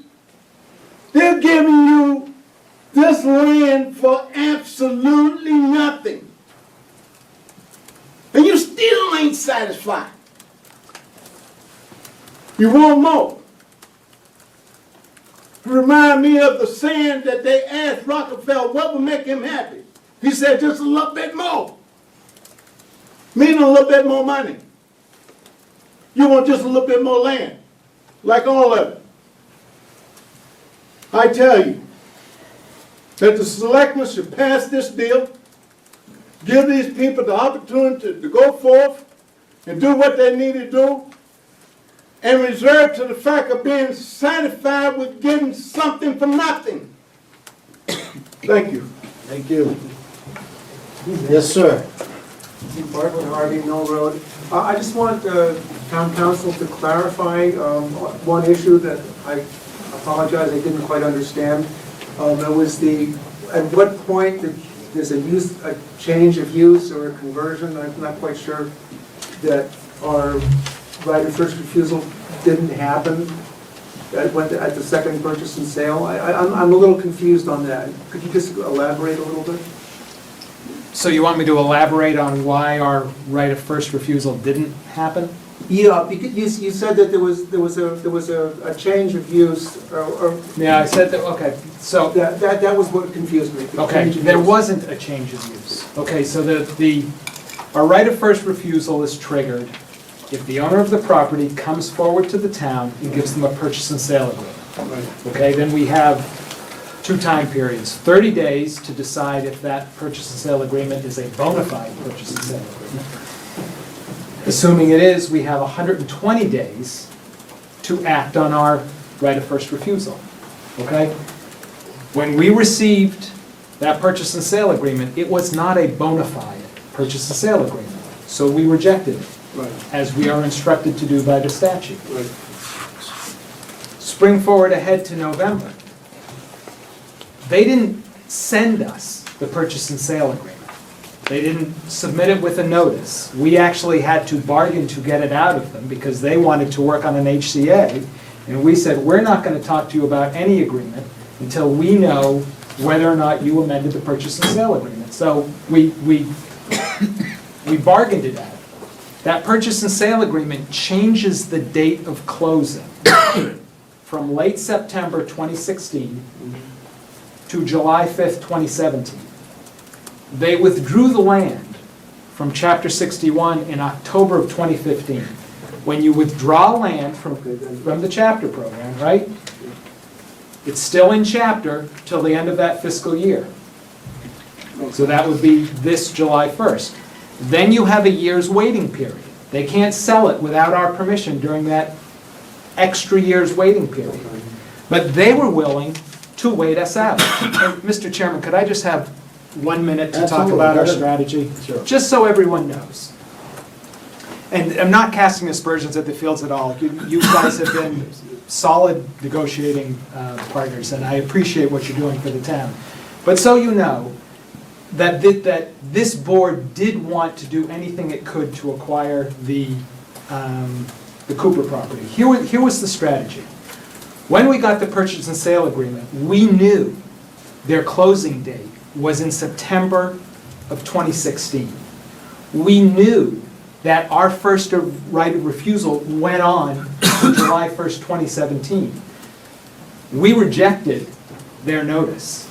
We thought we could wait them out. And so we said, we'll let that time period run. They're not going to have a closing. We can then go to the Coopers and negotiate the deal. When the Coopers amended the purchase and sale agreement to 5 days after the expiration of our right of first refusal, make no mistake, the Coopers were sending this town a clear message. We're not going to do a deal with you. We struck a deal with the Fields, and we're going to do whatever we need to do to make that deal with the Fields work. Once that happened, our hands were tied. We had no more rights. The best we could do is negotiate an agreement that gives us the right to enforce the deal they struck with the Coopers to get the land that we were looking for, that was offered to us in the purchase and sale agreement. I hope that helps. Thank you, Tom. And that's a good point, too, because that kind of gets lost. This process has been so long. I mean, that point that Tom just made is a very good one and valid one. I'm glad you brought that up. I saw a hand, yes. Good evening. I am Jim Barasano, resident here in town, and I represent a newly formed committee called the Friends of Cooper Farm. And I've been watching this process go on for a number of years. You recall that back in 2012, a committee was formed by the Board of Selectmen to preserve Cooper Farm.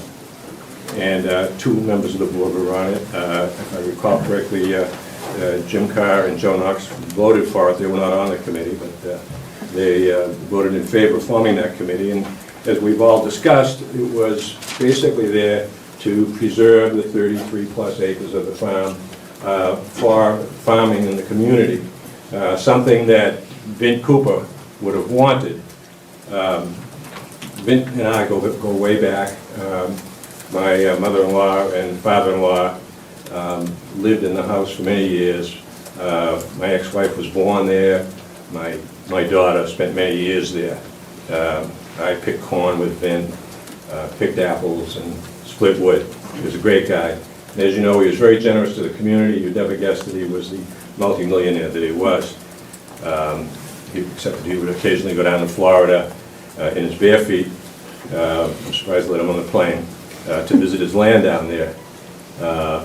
And he did quite well. I want to preface anything further by saying I know the Fields. I respect the Fields. They're a great family. Barbara Field was in Rotary with me. Matt lives on the lake. Matt and Sheila. I watched their kids grow up and everything. I've got nothing against the Field family or their business. But the Fields are business people, and they're here to make a living. They're entrepreneurs just like me. And so I can't fault them for what they're trying to do.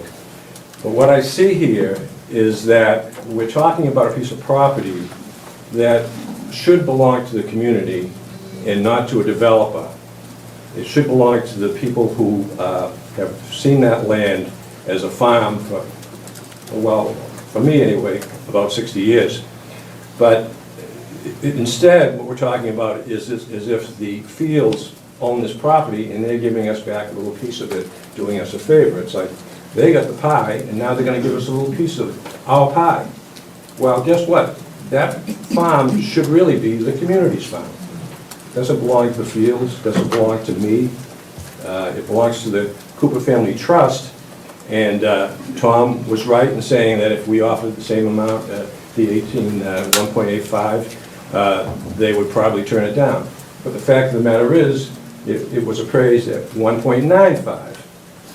And a little bit of news for everyone here, we've been in touch with the trustees. Not all the trustees. You know, they're scattered throughout the world. There's one in South Africa, he's a minister there, a congregational minister, very nice man.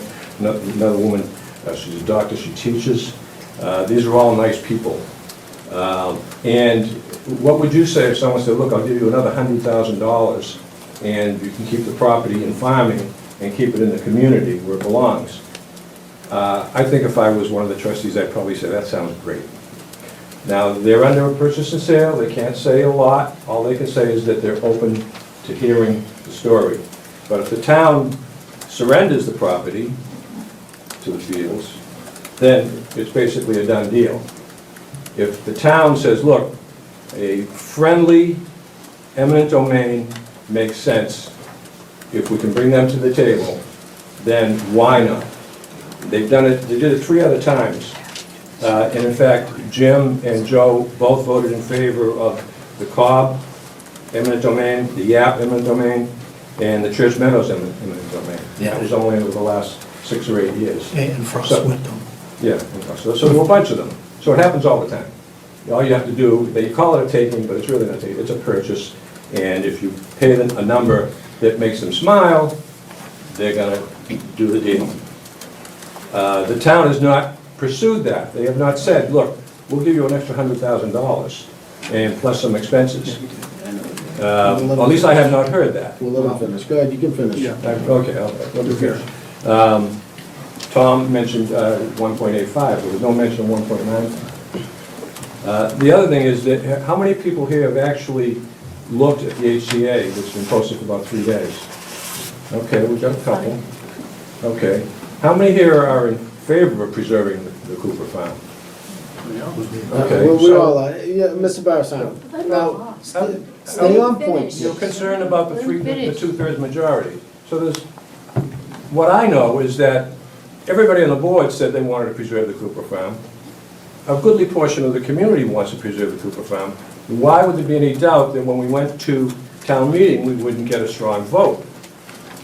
I don't understand why there would be a doubt. Now, speaking of doubt. Well, there's a lot of folks that aren't in this room that I've heard from. Okay, fair enough. Okay. Well, I'm sure there are people who... But, you know, we make it sound like they're giving us 22 acres. They're giving us back 22 acres of our own property, the town's community-owned property that could become part of this town. It's really 9 acres on the road, and then some wetlands down below.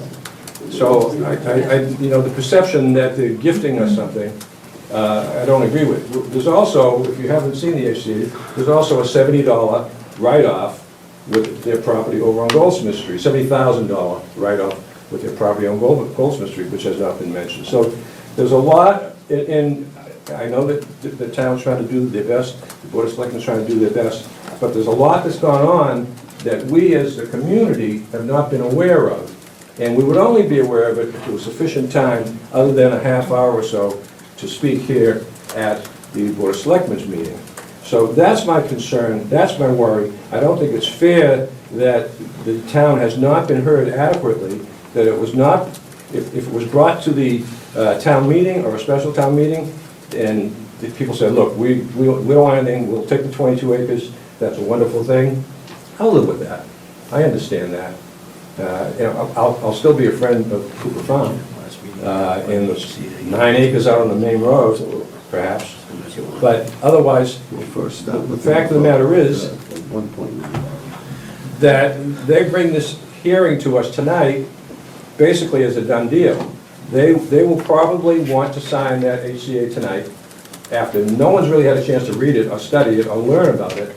And then what can happen is, as we all know what happened in 2008, how many builders went out of business? God forbid, I have nothing against the fields, but the building business goes up and it goes down. It goes up and it goes down. Builders build houses on spec, they sell them. All you have to do is go behind Acton Toyota, around and back, and look at all those empty houses there, and you know what can happen to a building. And I would not wish that on anybody, but the fact of the matter is we're basically going to Las Vegas and we're rolling the dice. My dad used to say to me, Jimmy, when you land in Las Vegas, look out the window and see all those pretty lights. You know who's paying for them. It's the suckers who are in there gambling. We don't want to be gamblers here. We know that piece of property could be a wonderful piece of farmland for our community. And I do believe that a friendly eminent domain could be pursued and could be victorious without much of a problem if we chose to do it. And that's what I hope to see happen. Thank you very much. Thank you. First off, let's deal with the 1.9 offer. We did reach out. Go ahead, Tom.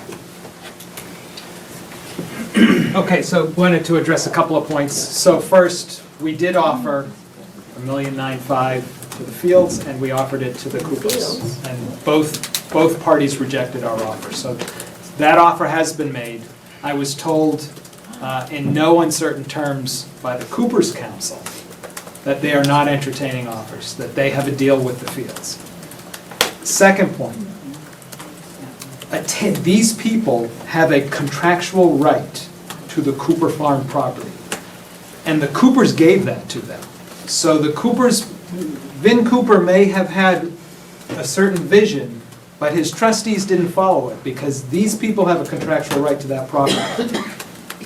When you say a friendly eminent domain taking, we're dealing with the Fields on that eminent domain taking. They're the ones that have the contractual right to it. The Coopers may own it, but they're going to be the one enforcing it. And unless I hear differently from them tonight, they are not in favor of an eminent domain taking. So it's not going to be friendly. It's going to be contentious, and we're going to go to court. And when you talk about gambling, if you don't get your vote, if you don't get your eminent domain taking vote, that green space is not coming to the town. That green space stays in the hands of the Fields. Under no circumstances are they going to give it to us. So that's gambling, right? You're being presented with 22 acres. If you don't want it, that's okay, but don't tell me that you can do a friendly taking. A, you can't. And B, that if you go and don't get the friendly taking, that you're still going to get the land, because you're not. I think those two facts are eminently clear to me. Thank you. Yes, ma'am. Yeah, Jane Christie, Mill Lane. I'd like to know from Mr. Harrington and also from the lawyer for the Fields, who are they talking with and for the Coopers? Mark Shires. Jim knows this family quite intimately. He seems to have a different impression from them as to what they would accept. They have to tell their attorney. Please get that information. Both folks are going through their attorney that they have appointed. Mark Shire, Mark Shire. Attorney Mark Shire. And Attorney Mark Shire, Yeah. Is that who Keith? is the attorney now For for the Cooper For the Trust. Cooper for Trust. the Cooper Trust. Yeah. And likewise, let's talk to Mark Shire this afternoon to confirm. I'll come back to this woman wants to talk. Are you aware of have you ever talked to anyone of the family? We're not allowed to. As our obligation as attorneys is to speak directly with the attorney, with counsel for them. So that's what both the town council and I have done. And that has, as I said, as of this afternoon, it has been confirmed that yes, they support this plan.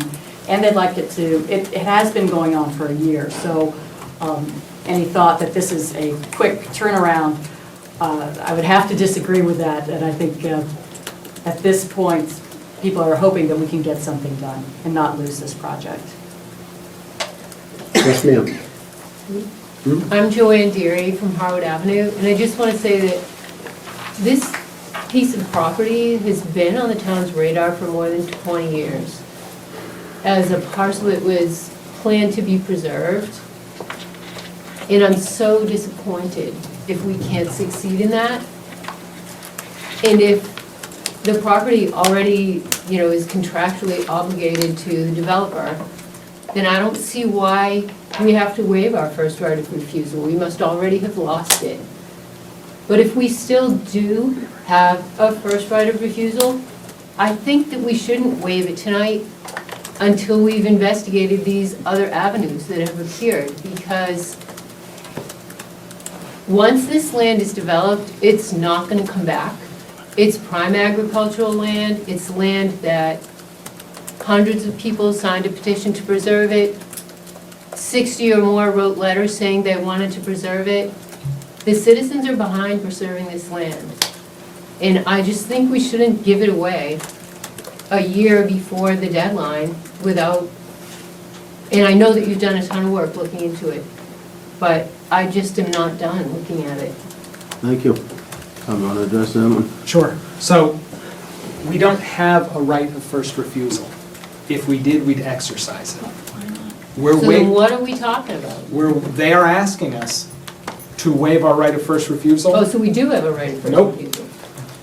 By giving them that waiver, they can proceed with their project. They don't have to wait and close July 5th. But we have nothing before us that constitutes a triggering of a right of first refusal. There's nothing for us to exercise.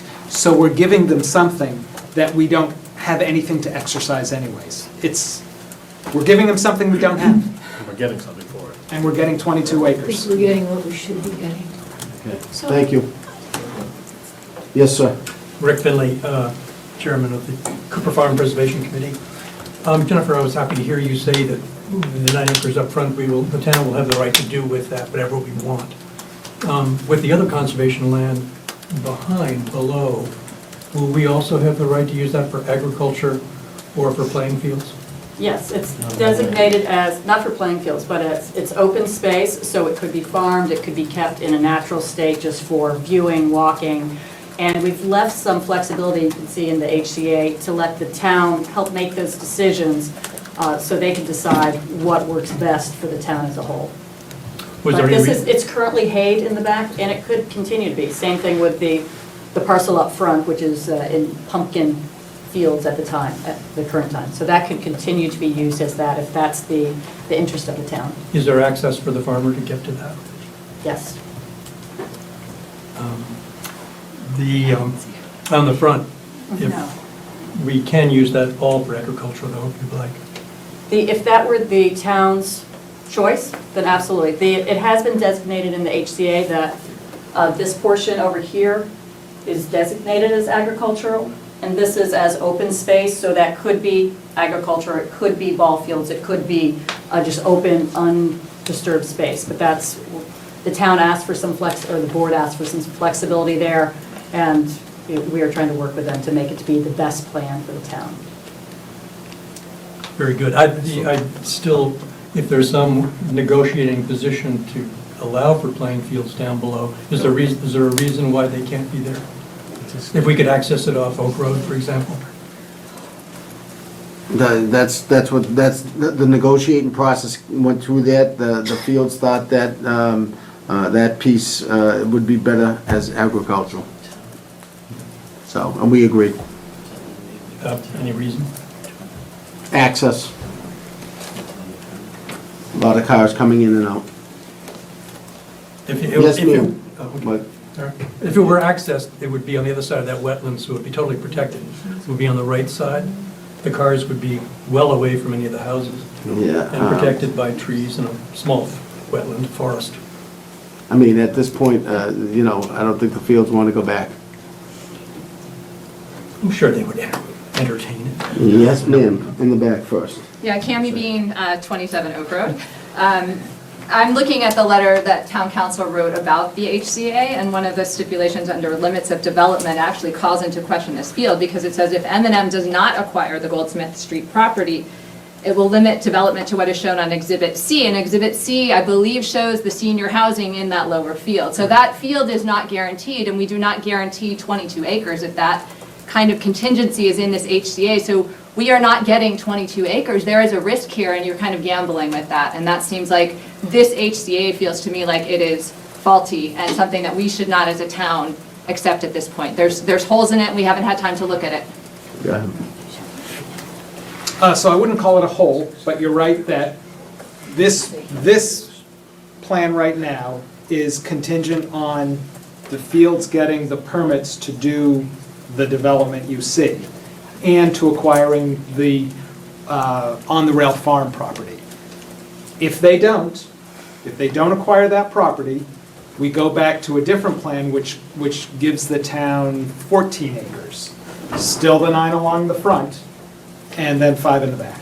But it's, so yes, it's not that plan if they can't get their permits. But if they can't get their permits for that, they're going to do a smaller development because the over 55 goes from 24 to 12. Yeah, and so then we only get 14 acres, and I don't think that number has been heard, so that's That's been important. heard, that came out the first plan that they came forward with. That was the first Right, but plan that's, that they came just to be forward. clear about this HCA, we're not saying fine. we're Do you gonna want get me to 22 walk through acres, the that's not HCA? guaranteed. Sure, that may be helpful. Go ahead.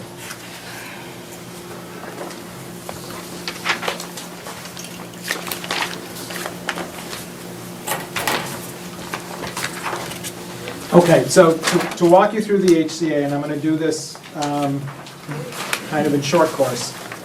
The town, on its part, waives its right of first refusal under Chapter 61A. This allows the Coopers to sell the property to the developer prior to July 1, 2017. That's our give. What do we get? If the developers buy the land from On the Rail Farm and the fields are able to obtain permits to develop Cooper Farm as shown on Exhibit B, that's Exhibit B. When the permits become final, the developer conveys approximately 22 acres of open space. Do you guys have Exhibit C in that stack? I was hoping that we'd have it.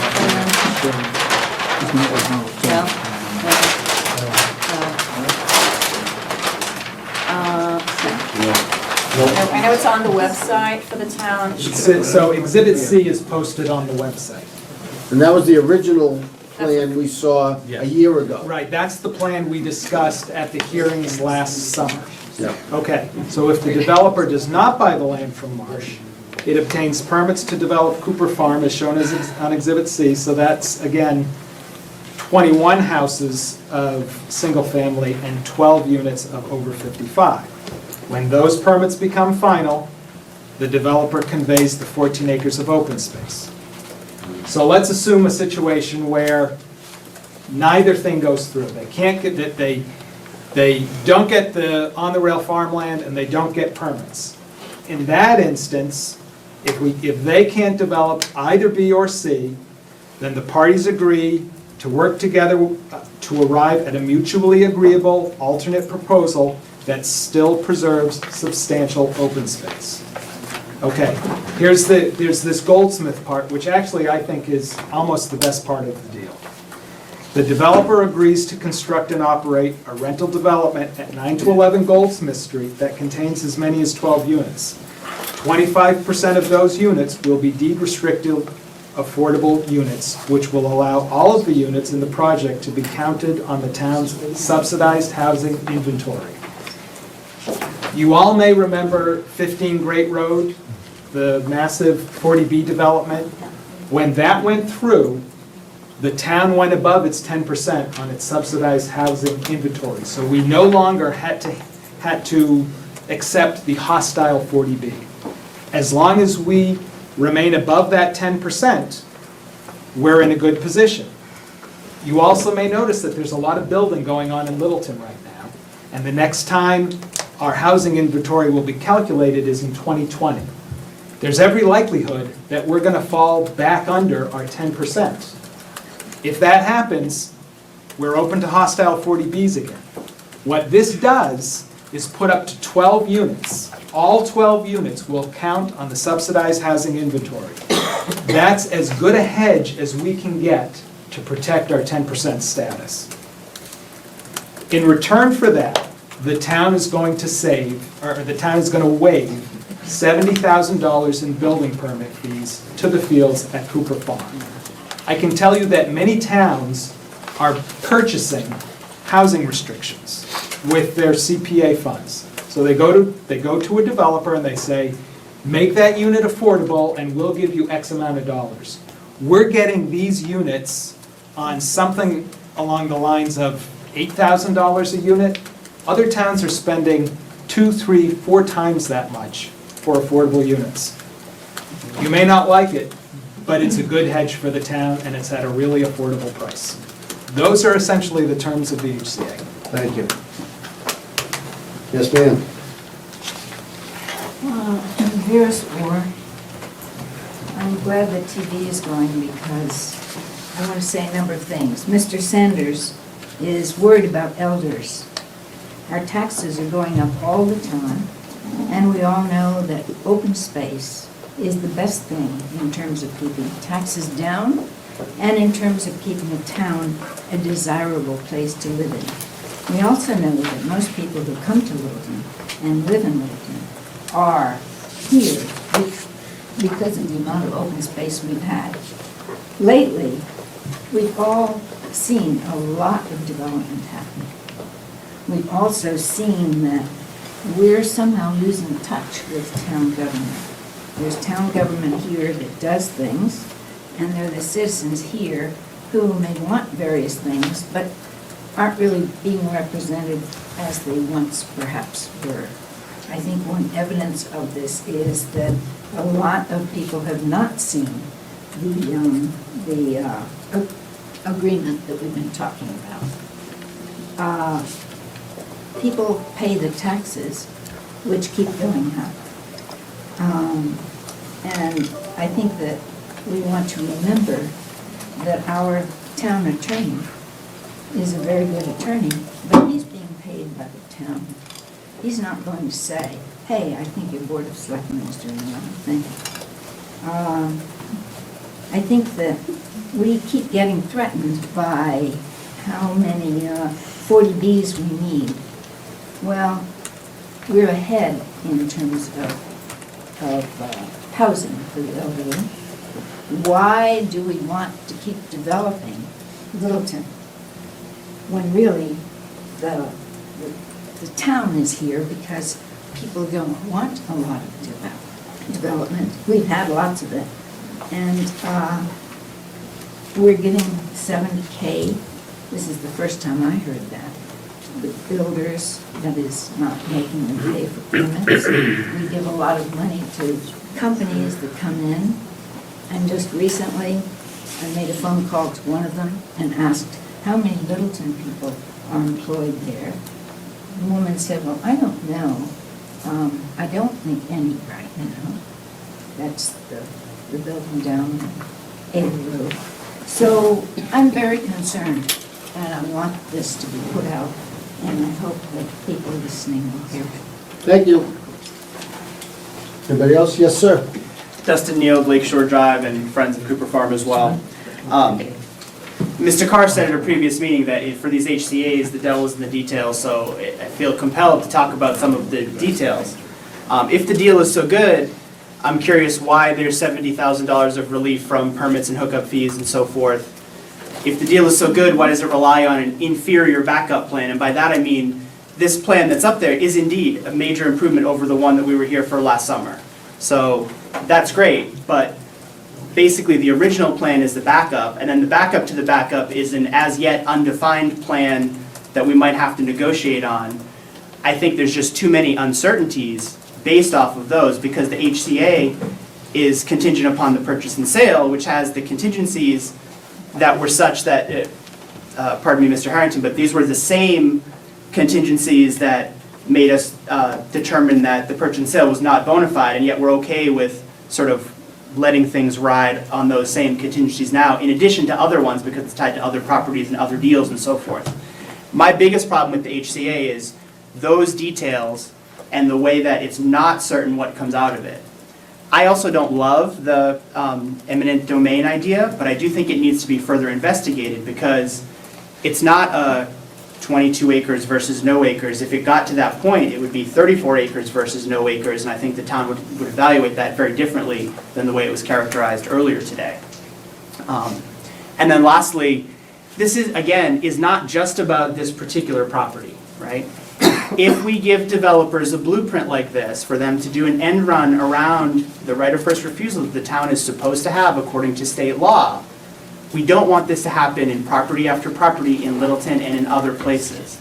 I think it's really important that the town assert our right of first refusal this time if we ever get another opportunity because circumstances change, and in every future one, because it is really detrimental to good management of our town and open space in general to protect the little rights to conserve land that we have. And I think so far we've done a really poor job of protecting this particular parcel.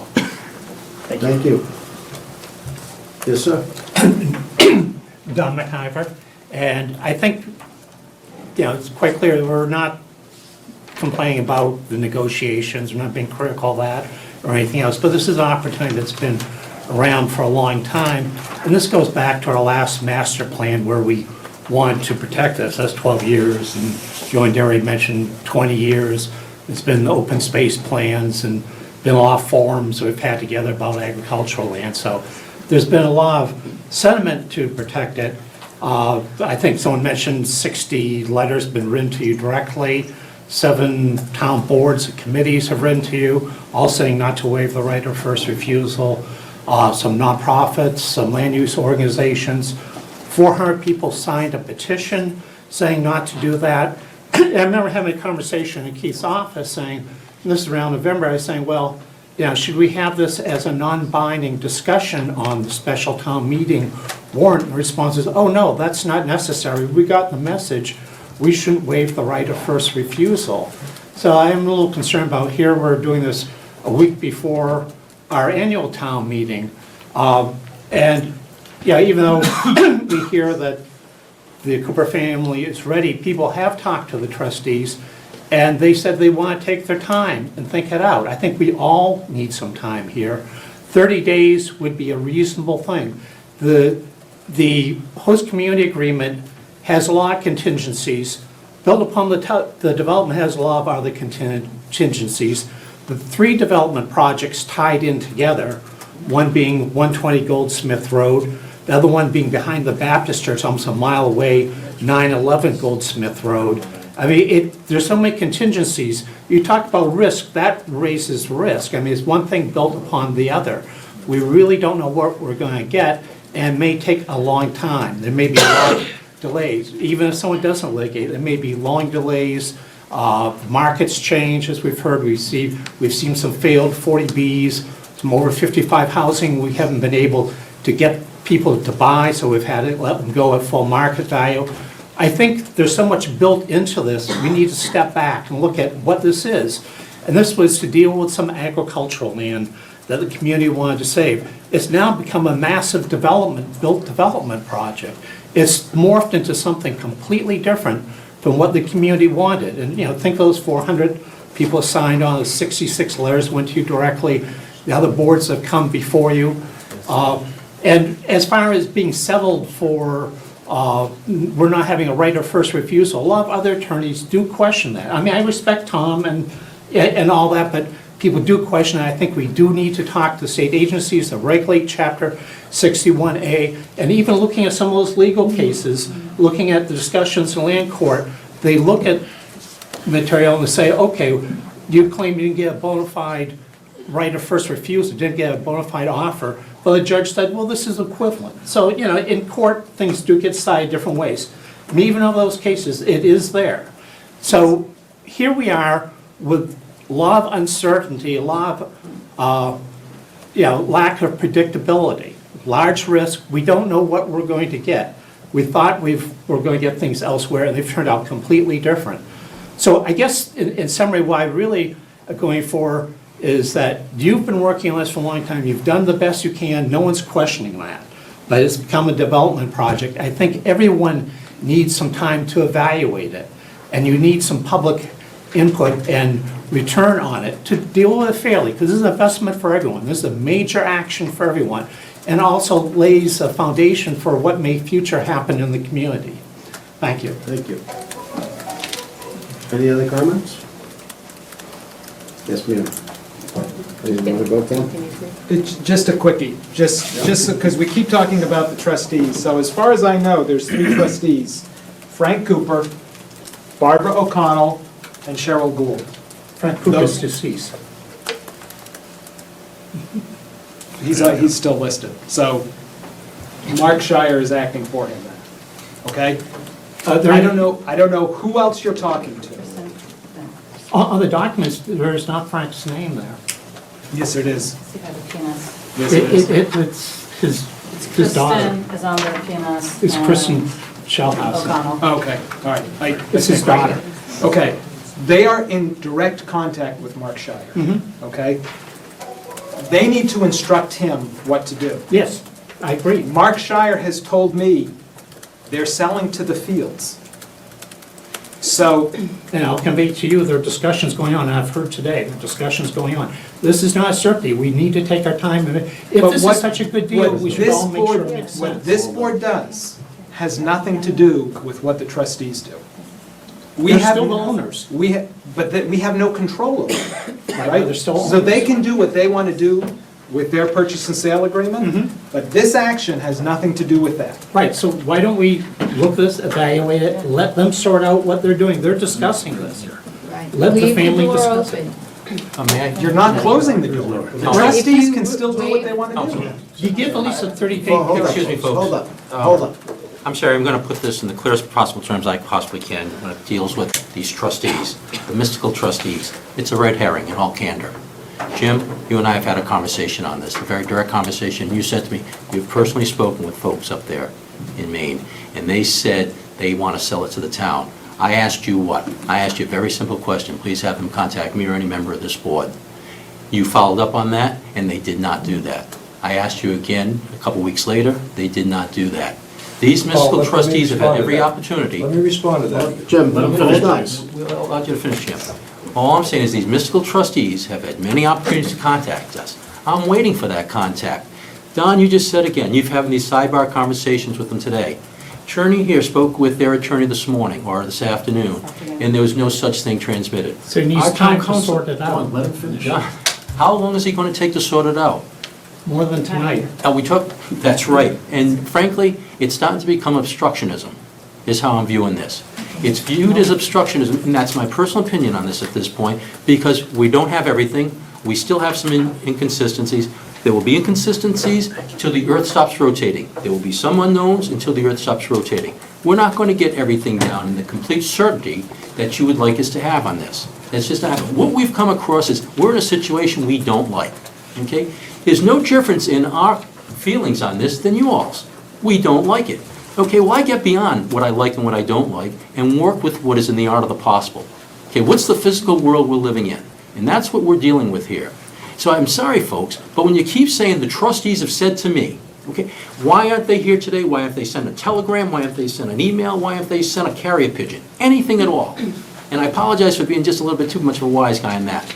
But gosh dang it, it's frustrating now because frankly, you've said that meeting after meeting, the trustees speak to you. Okay, Why can't they speak to the rest of us, Don? Well, I think they're And limited, it should, and I'll let Jim talk, but you addressed a lot of this to me. This has just been revealed, you've been dealing with it a long time, you're ahead of everyone and your feelings, you need the town to catch up, and also you need the no, trustees to stop. The catch up. issue at hand is the trustees communicating with us. That's right. Don't go down any other paths, please, no different rabbit holes. Why have the trustees not contacted the town of Littleton? They don't have to. May I? Because the HCA wasn't published until Thursday. Yeah. That's- The trustees. The trustees own the property. Yes. They own the property. Not once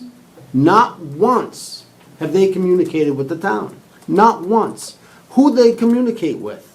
Their attorney. And they've changed. And whose attorney has been communicating with them? Us? The trustees. The trustees' attorneys have been communicating with town council and the developers council. What more? Oh, there is no other way to communicate, And folks. they've known we've been negotiating this And HCA. this is since no February. secret. They know this. They know that the town wanted this property. They know that the town would like to have a say in it. We don't have a say in it. It's not our property. It's not your property. It is the Cooper trustees' property. Right. And it's their constitutional right to do with that property, whether they sell it, give it away, donate it, build on it, whatever. That's their right. And they're still And not discussing. once have they come to the town. Well, So they when have. we hear this, as Mr. Avello put so eloquently, that, where are these? That we're talking to their attorney, that's all. That's all I'm gonna say on it. Mr. Barisano, if you have something, actually, hold on. Yes, ma'am, your hand has been up a couple, few times. Alicia Day, Westchester Drive. I'm also the Parks Rec and Community Ed Director here for town. So I guess just the one thing that I wanted to bring up was, I know on the original designs, there was talk about having fields as a possibility. And I know that all of you know that, our fields are in dire straits and that we do need to have some additional options for it. So I just wanted to be here to implore you to rethink about, the wording of how we would, use that space. Because we do need athletic fields or active recreation to be added into that as a possibility, the art of what's possible, right? So what we're dealing with in the reality. So that's just something that, I would be amiss if I did not come here tonight and be the advocate for Parks, Rec, and Community Ed. Thank you very much. Council does say that. I'm sorry? Council A does say that. Okay. If I can just comment on that. Yes, ma'am. That it, Yes, but it's. Go ahead, the floor is yours. that this space can be used, just to your point, this can be used for active recreation, and the developer has also agreed to give an easement over, this area would be a septic area, and that could be used as fields as well, or any open use. So not only this, but we're willing to give, in the HCA have granted an easement over this space as well, so it gives some additional space that can be used. I would just ask that the wording be It's potentially in, changed. it's in the HCA, so it is in the world of possible. Okay, go ahead. Alicia, because you just brought it up, I did have 3 different people reach out to me today and ask that that language be changed as well. Okay. To include it as recreational as it was in the initial plan, the Plan A or whatever, C or whatever exhibit we're at this point. But to address the fact that the HCA just came out on Thursday, in any negotiation, people, you don't, that's all behind closed doors. You don't tell everybody what your cards are. So as soon as we came to an agreement of principle, that's when it was published. So to throw out, in a snide comment, we just got it on Thursday. Yeah, that's when the. My issue is the time between when it was released I'm and not when looking the for a public response from comment you. is. I'm talking to the crowd as a whole. So to address the HCA going on Thursday, the town administrator does a fantastic job of notifying the public and posting things before we even get home tonight. Everything we post on the website, because he's just that good. I'm just sorry I can't show it on the video screen. Thank you. And Jim, I Hold would on. just have one thing if I may, please. But don't sit down, that way I have to acknowledge it, thank you. And talk to the board, At the Jim. last You're meeting, talking to us. I did outline the HCA. And granted, it was a verbal outline, and brought it through, and the $70,000 was mentioned, and I mentioned that was the detail, pretty much the last detail that we had to put to bed, and indeed, that was the last detail that was put to bed. So the $70,000 to, if you will, call it purchase affordable housing for the 12 units that are at Goldsmith Street, frankly, thought it was an excellent deal. Town council raised the point as far as the cost per unit, and in other towns, what they're paying cost per unit to get affordable housing. So again, in the basket, if you will, so we didn't look at every single thing through the soda straw. We took a broad approach to this entire HCA and the benefit to the town as a whole across the spectrum. So again, it was verbal, I acknowledge that, but it was outlined at the last meeting. Mr. Barisano. Thank you. There's been a lot of Again, talk. address the board. Yes. Thank you. Thank you. Jim, there's been a lot of talk about how the various parties have been dealing with each other and making it sound like the Coopers would only deal with the Fields. Well, the fact of the matter is that if you go back, first of all, back in 2012, the property was valued at $700,000. They said no, thank you. But going forward, Sherry Gould, who was on the Board of Trustees for the Cooper estate, was also attorney for the buyer and the seller. So she had her hand in 3 different pots, and Sherry's here tonight, I'm not talking behind her back. And as a result, she put that deal together. You know, you can point at the Coopers, you can point at the Fields, but it's really the attorneys who represent in the town, the attorney for the town, who represent these parties. And as a result, you have one attorney representing both parties. That's what set the first deal in motion. When that was determined to be defective, she stepped away, but Sherry still has the opportunity to benefit on a number of different levels, including as the lawyer for the developer. I gotta tell you, Mr. Barisano, that has nothing to do with the HCA. Well, I'm coming to that. The fact that individual trustees talk to their attorneys, okay? I'm coming The to that. attorneys that negotiated and sat down represent the town, represent. Let me tell you my conversation and with Mark represent Shire. Represent the Attorney Mark Shire. developers. Go Now, ahead. Mark took over for Sherry. And Mark, I know Mark from way back when, because we've done a lot of work together, we did some charitable work together. Mark's a great guy, good lawyer. I spoke with, I in fact did speak with the trustees, but they can't, you know, Paul says, well, they didn't send a letter to us, and they didn't contact us, and we didn't get an email. Well, the fact of the matter is that they would be breaking the law, because they, in fact, because of what happened with Sherry, and because the purchase and sale agreement was entered into, they would be basically putting themselves in jeopardy by saying, oh yeah, we'll talk to you, we have a P&S, but let's talk. They can't do that. All they could say was, that sounds good. And then who wouldn't say that if someone said to you, I can pay you another $100,000 because the appraisal came in nice and juicy. Then I talked to Mark, Mark said the same thing, he said, I really can't say anything because of, you know, because we have a P&S. That's what went on. But they all basically said, in their own way, that that's a possibility. No one ever said, oh yes, you write us a check for 1.95 and we'll buy the property. They couldn't say that, and I don't blame them, because otherwise they would be going against the purchase and sale agreement. As far as the HCA, and I'll finish up very quickly, the HCA came out on Thursday. 3 or 4 people here have read it. Myself, I scanned through it very quickly, because it's been a working day, but I had a chance to look at it. Why wouldn't you give the town the chance to look at that? Why wouldn't you give them 30 days to review it and look at it and somehow know they give you feedback? Why wouldn't you bring this whole deal to the whole community, the same way every other property deal is brought to the whole community? Whether it be in town meeting, special town meeting, it could be any number of ways. A vote on election day. There are a lot of ways to hear from the community and not have it sit in your lap so that you have a certain percentage, maybe it's not 3/4 or 2/3, but a certain percentage of the town that feels like they were shouldered on this. I think it would be better for the Board of Selectmen and better for the community to have a majority rule, where you always do that in Littleton, have some form of a vote, and then go forward together. Win, lose, or draw. Thank you. Go ahead. Jim, I think there was some contradictions in your comments there. When you spoke with the Cooper's attorney, and you said, well, I really can't do anything but, you know, him, or frankly, that starts to come across as you're suggesting we should go around the corner, so to speak. Okay, and I'm hesitating to use some more harsh words. In other words, you want us as a town to interfere in contract when the parties involved in that contract, please allow me, because frankly, that's the way it came across, is while the attorney can't come forward, the individual trustees can't come forward because they have a contract. You're suggesting that the town of Littleton go around these attorneys and contact Not them at all. directly. Well, I'm saying the word you use. Then you say, is you'd like us now, when you said there is contract, so you've acknowledged that, and now you still want us to bust that That's contract. what eminent domain is all about. Okay, well, now that's a third rabbit hole in this short No, conversation. that's exactly what we spoke about. No, but I'm And saying... they cannot entertain it because they're under a purchase and sale agreement, and I don't blame them.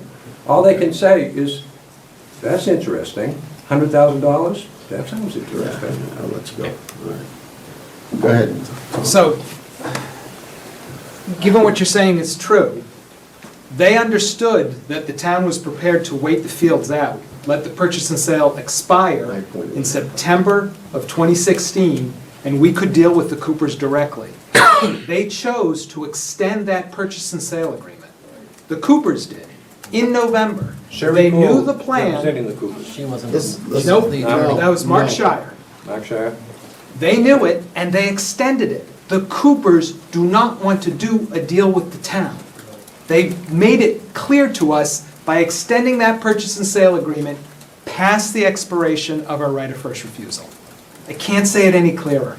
I would love to deliver to this town a valid right of first refusal. The Coopers took it away. Hold on. Yes, sir. George Sanders, 672 Green Road. I tell you, if I ever seen a mockery, this is one. I just don't understand, people keep claiming to first right refusal. The council said the town does not have one. Well, what is it that you don't get about you don't have one? If you don't have a first right of refusal, why are we complaining about having one if you don't have one? That part I don't understand. As far as the taxes go, whether or not we get this property or not, taxes keep going up. And taxpayers keep paying taxes. So by getting the property or not getting the property, we're still gonna pay taxes. I'm concerned about seniors because we keep digging in seniors' pocket here, they keep paying, and we keep getting something normally we have to pay for. This time around, we don't have to pay for that. So I'm sort of kind of thankful that the fields are generous enough to give something, and everybody said, well, you know, they getting something out of it. Well, everybody gonna get something out of something, no matter what they do. But the fact of the matter is, we as individuals in this room, we do not own that property. The Cooper Foundation owns it. They have representation through lawyers. We have representation through our lawyer here.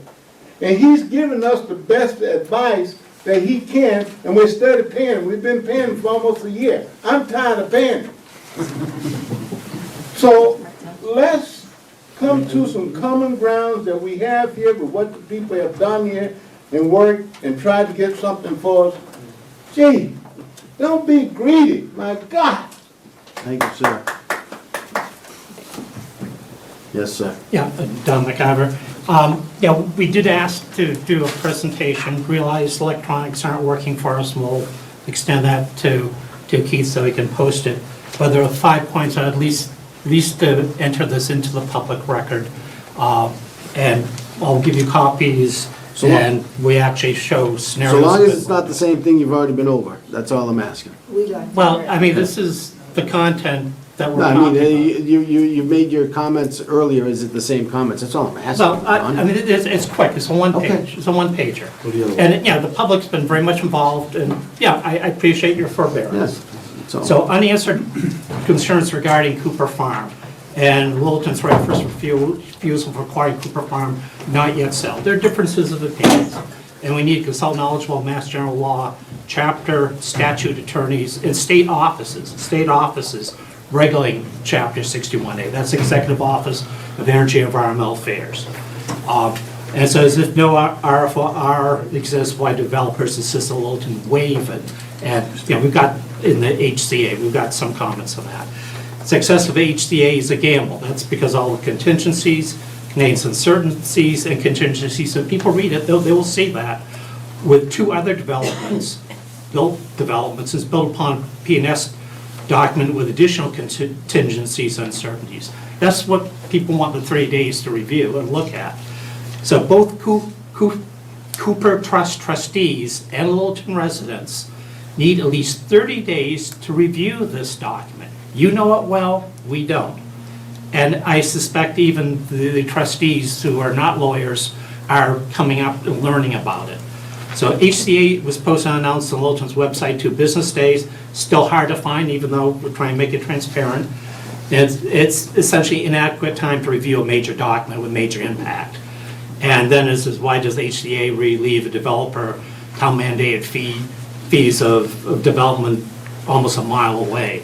So, yeah, the opportunity to save the Cooper Farm is through the friendly eminent domain purchase. Now, the trustees, I mean, you've raised issues, why aren't the trustees coming forward? I think you heard a little bit that they're not allowed to because of the purchase and sales agreement. But what works here, and I've had friendly eminent domain purchases from land I'm in charge of, and I'm quite happy with it, is that you do not object. You might be in favor of it, you may not object, but it's not hostile. And that's the real key, it's friendly. And that may be the most efficient, the easiest solution. It cuts through all this legal stuff too. It's a very powerful tool. And so, yeah, as mentioned, it was used at least 6 times as a proven and successful example, Copper, the Gap, Frost Wickham, and Church Meadows. So I will send this to Keith, but I want to give you a copy, and yeah, it's well thought out. And as far as dealing with owners, we have dealt with Frank Cooper while he was alive. He was trying to preserve it.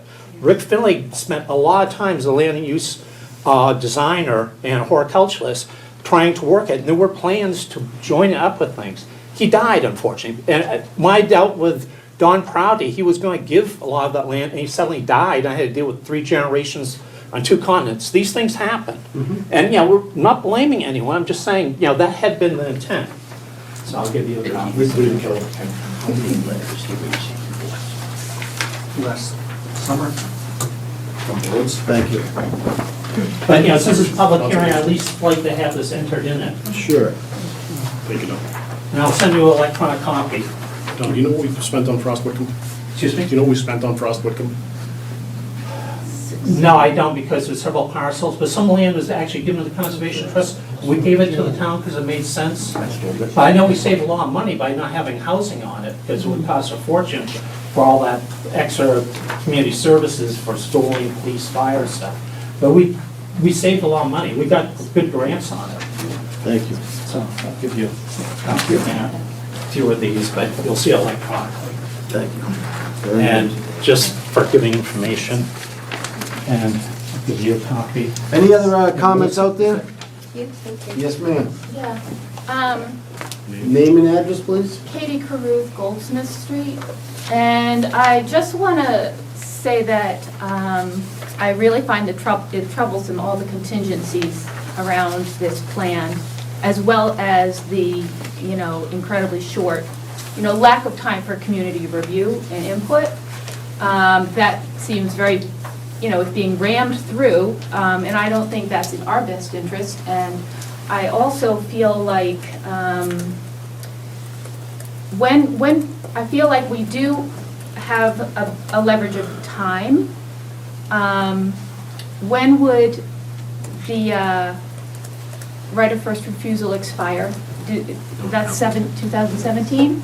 No. June 30th. June 30th is for the 61A. Yeah, that's what, Yeah. that's what she's talking about. 2017? Yes. 30th. So that's a year away. And I know that the developers don't want to wait, but, you know, we can, and we have that option. We do absolutely have that option. We have the risk of losing what you see in green. Yeah, but you know what we see right there Okay. is the agreement's full of holes, and it's so many contingencies that we don't, you know, I would never bet on getting what's right there. Okay. I never would, and I think it's not prudent to rush into something like this. We're not And rushing. that, This has been a year, Katie. But we have another year we could use. Excuse me, miss, if you'd like to talk, please raise your hand, I'll call on you, no problem. I'm sorry, what was that, Mr. DeGos? We're not, it's been said that we're rushing into it, and we've been going over this for a year, so. it's- Any other comments out there, folks? Go ahead, Tom. So you understand, the agreement says we waive our right of first refusal by April 29th. If we don't waive our right of first refusal by April 29th, the land grants go away. That's what the agreement says, so that's the expediency that you face here tonight. But then, I'm sorry, but then we Hold still, on, go ahead. then Go we ahead. still have a year to negotiate with the Coopers, or, I mean, we have Coopers don't options. want to negotiate with us, Well, he folks. says they do, and he No, knows them. the Coopers don't want to negotiate with us. You've heard from both councils who are intimate with their council, and they've said, they just don't, you have to hear it. The Coopers don't want to negotiate with us. It's been said more than once tonight. I'll come back to you. Go ahead. Lisa Boone. First, I feel the frustration in the room. I feel the frustration for the board, because I know you've been working really hard on this. I was here last year, I was here the year before when this stuff was initially being talked about, and, you know, all of the process has been going on. I realize it's been a long time that you've been trying to deal with this. I also feel frustrated for the citizens, because I think, again, it's been a long time that they've hoped and tried to figure out a way to change the situation.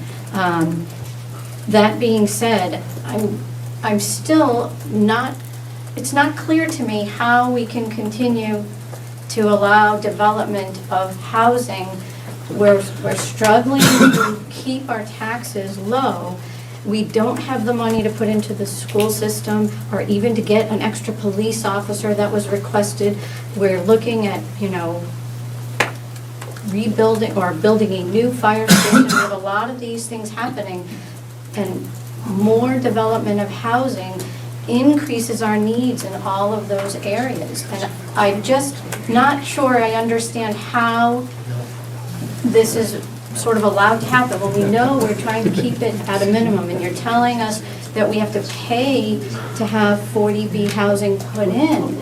Well, isn't there some law that says if you're developing so much, you're required to have a percentage? How does this work as far as the planning board goes in order to determine what the town can afford for housing versus what the developers decide that they're just going to do without any approval? I don't understand where that's going on. Sure, so I'm not going to give a zoning class, but you need to understand the zoning bylaws in town to understand acreage and houses and all that stuff. The land doesn't belong to the town, so we don't have the ability to say you can't build houses. When private people want to build on their property, they have to comply with the zoning that's in place in town. So that regulates how and what they can get out of their property. We don't do that. So the agricultural property is also deemed valid to have houses on? Yes. Okay. Yes. That's how it works. And so it doesn't matter that it's agricultural? No, They can it's, just decide to. it's, the agriculture, I believe, is an overzone under, the underlying zoning is housing. Go ahead. Right, so residential. so the agricultural isn't a zone. This is agricultural land. Mhm. So that we can keep land in agriculture, we say to the farmer, if you're gonna keep your land in agriculture, and there's a definition for agriculture, we will reduce the taxes to practically nothing, okay? In exchange for that tax reduction, They won't. you're gonna come to us before you sell it and give us a right of first refusal. But it only lasts, it's either while the land is in this chapter 61, or a year after. It's not, the right of first refusal doesn't go on forever. It goes on for 1 year afterwards. So any developer, and I hate to be the bearer of bad news, this is not a secret to the development community. Any developer knows they can wait us out by pulling the land out and sitting on it for a year. That's not a tremendous burden for many So developers. explain to me then, technically, if there is a contract and we as a town have the right of first refusal, does that not mean that we can make the offer No, the as? closing date has to be, so they need our permission to sell that land. If they want to sell it within 1 year of coming out of 61A. They've said, nope, we're going to wait that year and 5 days more. Your right of first refusal is gone. So there's no opportunity to make an offer right now, you're saying? There is no right of first refusal. They are going to wait us out unless they're going to wait us out. If we want to make a deal, we can.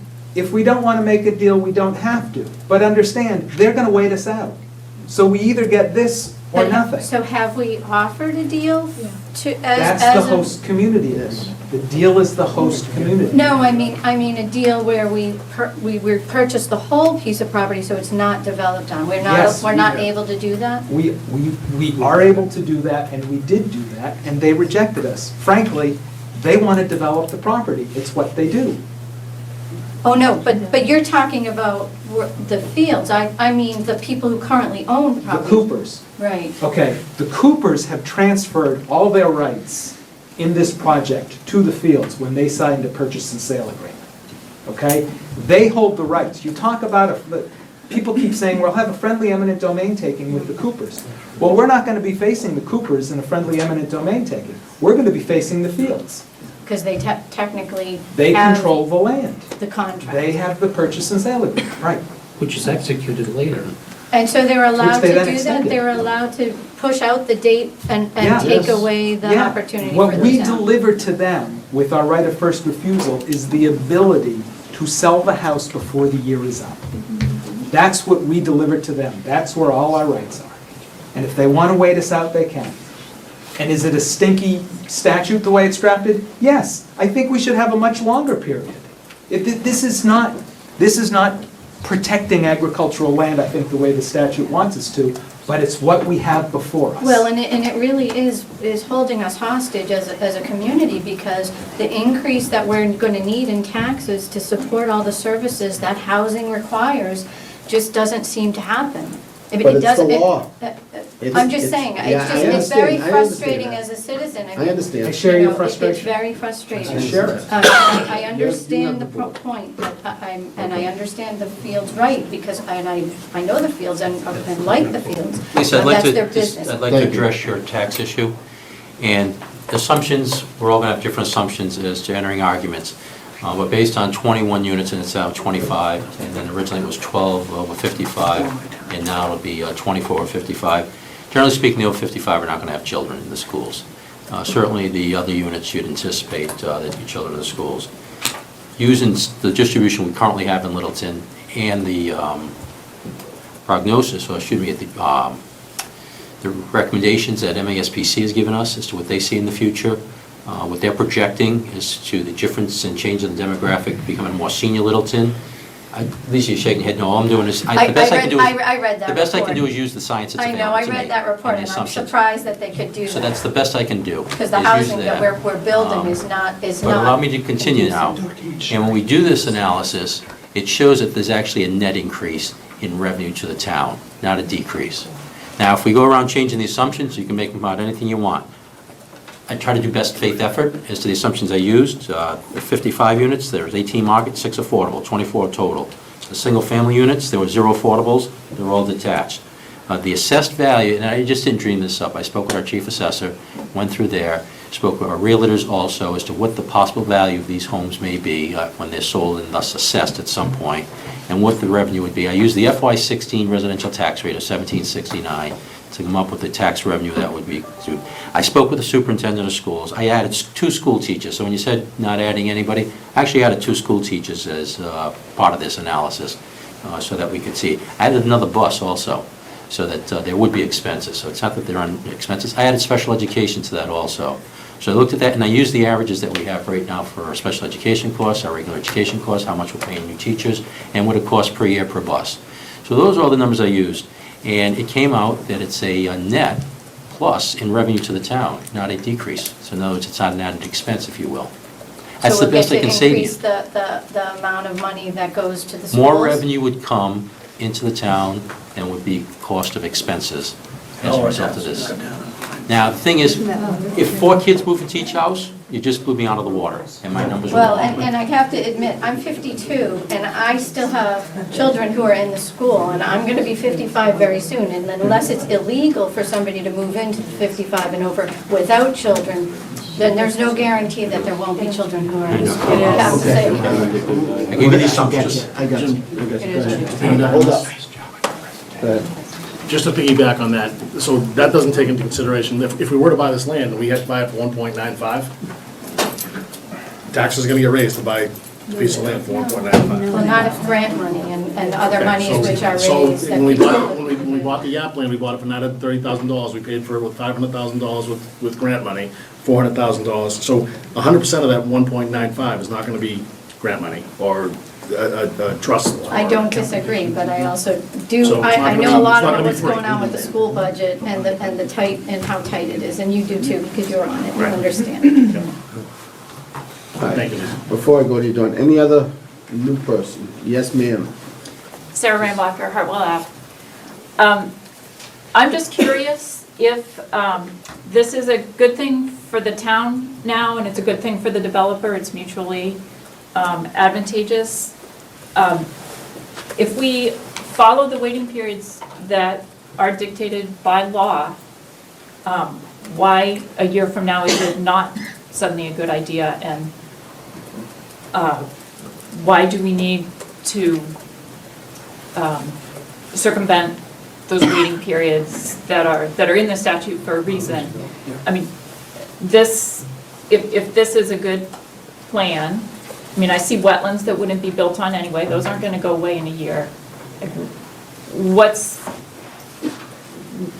the advantage of if everything goes perfectly in good faith with this host community agreement, it sounds like development gets to start a year earlier and $70,000. So is that,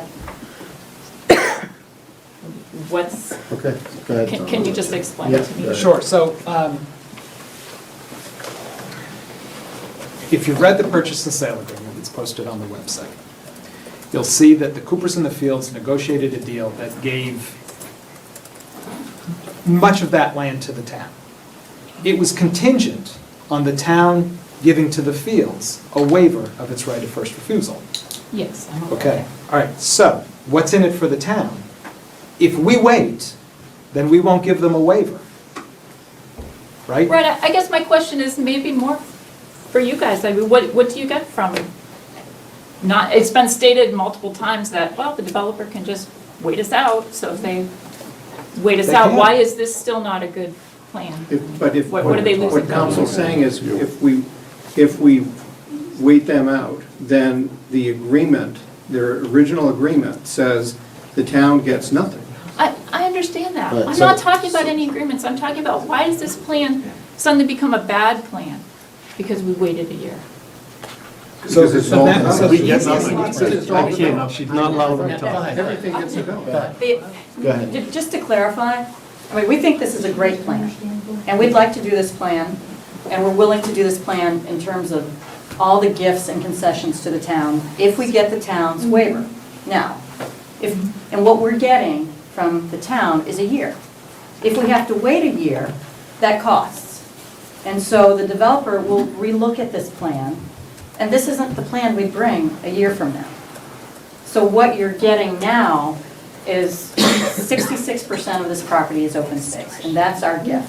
And we're getting the right to, and the affordable housing, 25% affordable housing, and here, there's a gift of a house up front. That's what we're agreeing to do now. If we don't get a waiver, we wait a year, and we come back with a different plan. So that's why this is a great plan for now, and it's not a plan, there's been spoken that, waiting for a year.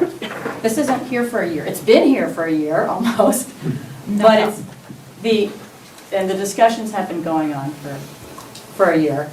But if we don't get approval, then we go and we wait, and we come back with a different plan in a year.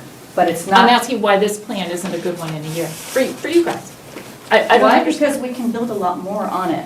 In the wetland. Extortion. No, here, and here. So, Slide remarks this are is on a these beautiful folks. plan, and it's one that we support, and it's one that we presented to the town, but it's not the densest development. I mean, we did not try to cram in I mean, you could have housing here. And that's why this is not the best plan for us, and maybe not the best plan for the town, but it is the agreement that we were able to go back and forth over many, many months to come up with this combination. Since we're all townspeople, I just hope we would all think about what our town is and how we can all work together. Of course, you need and to maybe address have us something- too. Yeah, go ahead. And so that we can all work together and have something that we can all be proud of and enjoy our town. Okay, thank you. I saw a hand, new hand, yes. Michael Vassar, 51 Grist Mill. You piggyback on Alicia and Rick, with field space. Wouldn't it be possible, to give the town the opportunity to do what they want with all the open space parcels in regards to recreational space and fields? Certainly the fields, the properties up front, but I could understand where that might not be as desirable because that is, what you see, when you're driving along on Great Road. So it might be more desirable to actually have the fields inland. Again, through the negotiation process, they have their negotiating rights, and, they said, based on agriculture, it would be a benefit for the backfields. Yes, ma'am. Joanne Deary, Howard Avenue, regarding the backfield, which is available for perhaps use as agriculture, what kinds of limitations are put on that agriculture? Could someone go in there and be a pig farmer there? Well, the town will own it. So what kinds of limitations on the type of agriculture that could happen? Does it have to stay a hayfield? Could it be, goat pasture? Could it be a chicken farm? Could it be a pig farm? It's up to the town. We have the right to farm law. Right. Go ahead, Don. Yeah, just two quick things. This is only because this keeps on coming up, and I don't question your intent, son, but I know, Paul, you talking about cost of community services. Two things. We actually have a formula that the town uses. It's on the open space plan. I think it's on the web. And it does show it does cost more community services for housing. And it's also done when people develop a plan, such as their Sanderson development plan. Their engineer, who was very good, and their attorney, who was very good, came up with calculations, making their best case about how it's going to cost us so much per year in taxes to subsidize it. Now, I know we're talking about over 55, and I recognize that. So, it's legitimate to say that having houses will cost the taxpayers more. Developer does fine, but the taxpayers pick up the price because they remain. As for over 55, the main complaint with that in our community, Acton and other places, is it's not enforced. There's no way you can really enforce it. Grandkids come in, people get divorced, get remarried, and so for kids going to school, that is there. And I can show you places in town where restricted people can't use rooms, and they do. That's just the reality of life. So a lot of that stuff is hidden. And even if it's over 55, there may be some issues.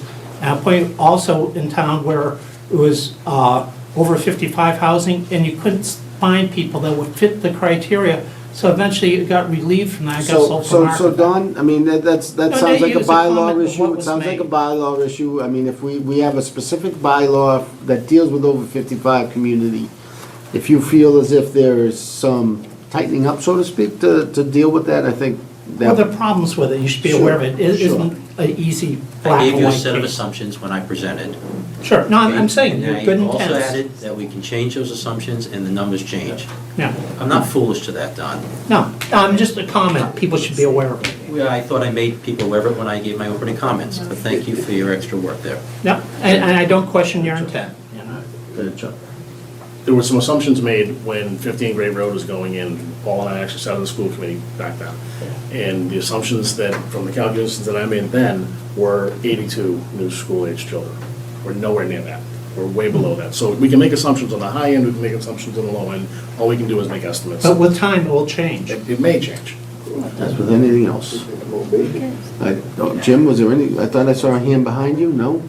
Okay. Just real quick Go ahead. comment Go and ahead. question.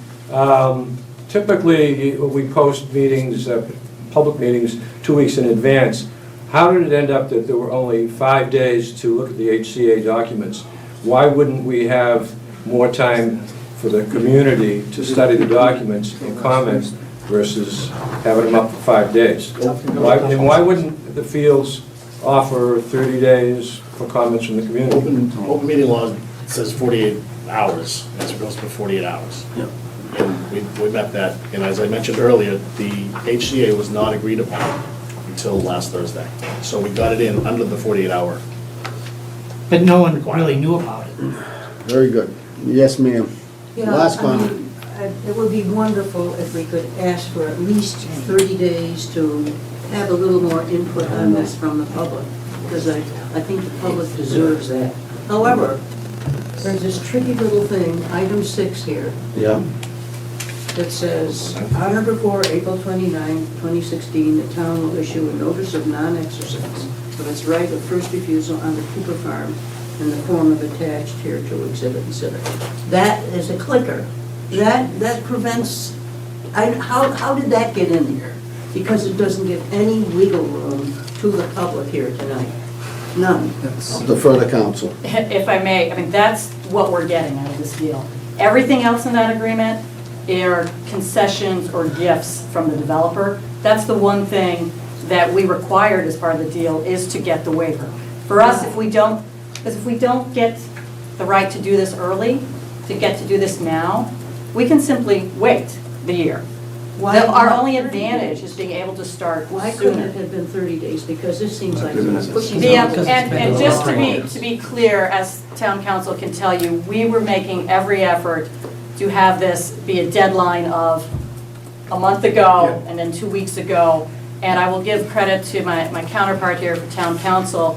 The reason it didn't get up a few days sooner is they kept getting a few more things out of us up until the last day. So there wasn't anything that we were getting, I could let you know, on our side of the deal, I think, over that last week. So town council was, I think they were done beating us up at that point, and that's the agreement that got posted.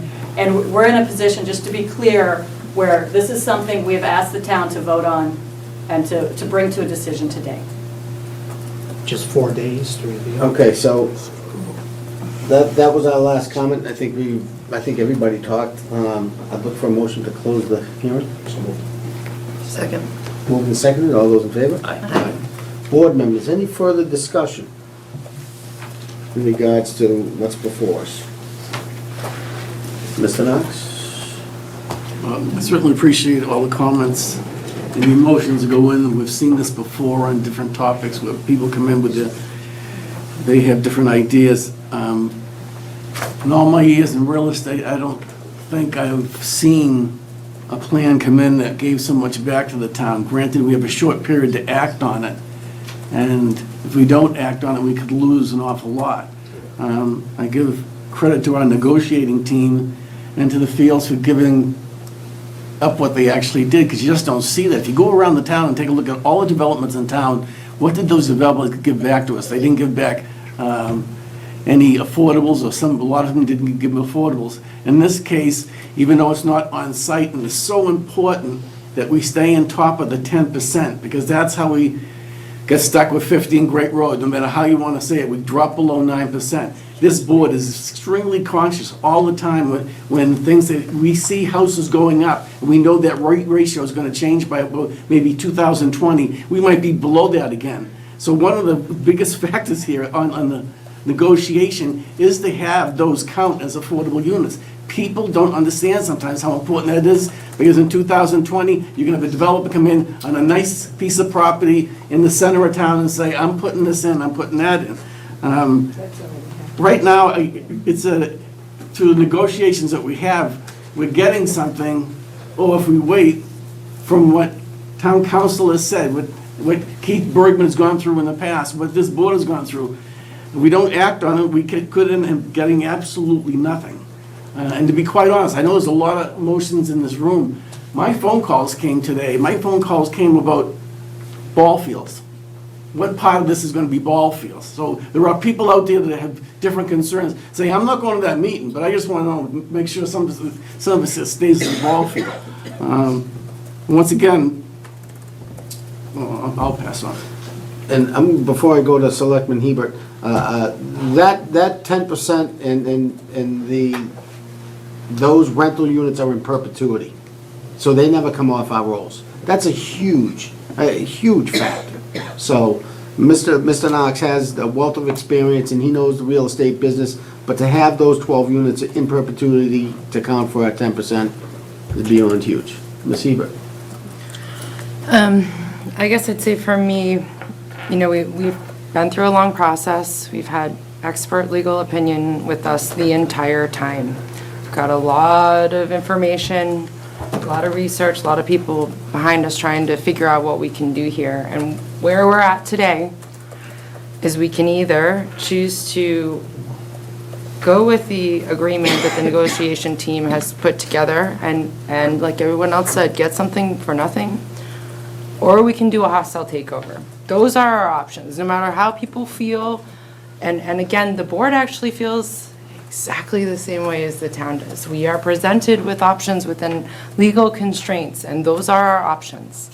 So for me, again, I thank the negotiation team. It's not been easy. You guys have done a great job. But it's a fundamental right that this country was founded on, and I would not hostilely take over anyone's property. Thank you. Mr. Ravello? One of the comments, actually, you mentioned a couple of times as far as the date, 29 April, and why is it 29 April?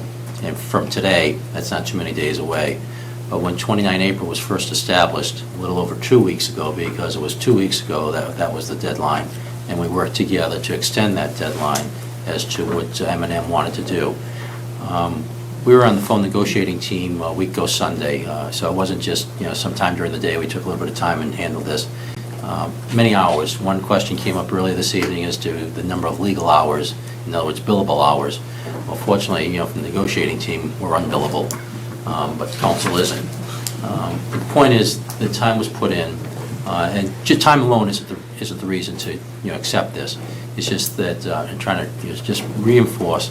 They really put a lot of thought into it, and we looked at the broad spectrum. So it's not just the new units, it's not just the over 55. There is the affordable aspect of this. There is the amount of land that comes with this that is not built upon. It's not the 34 acres. We got that. It's only 22 acres. Cheap as crow, it is 22 acres.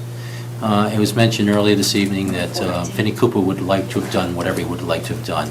Well, he had the option when he did his trust to have done something with this land, and the land didn't go to the town at that point.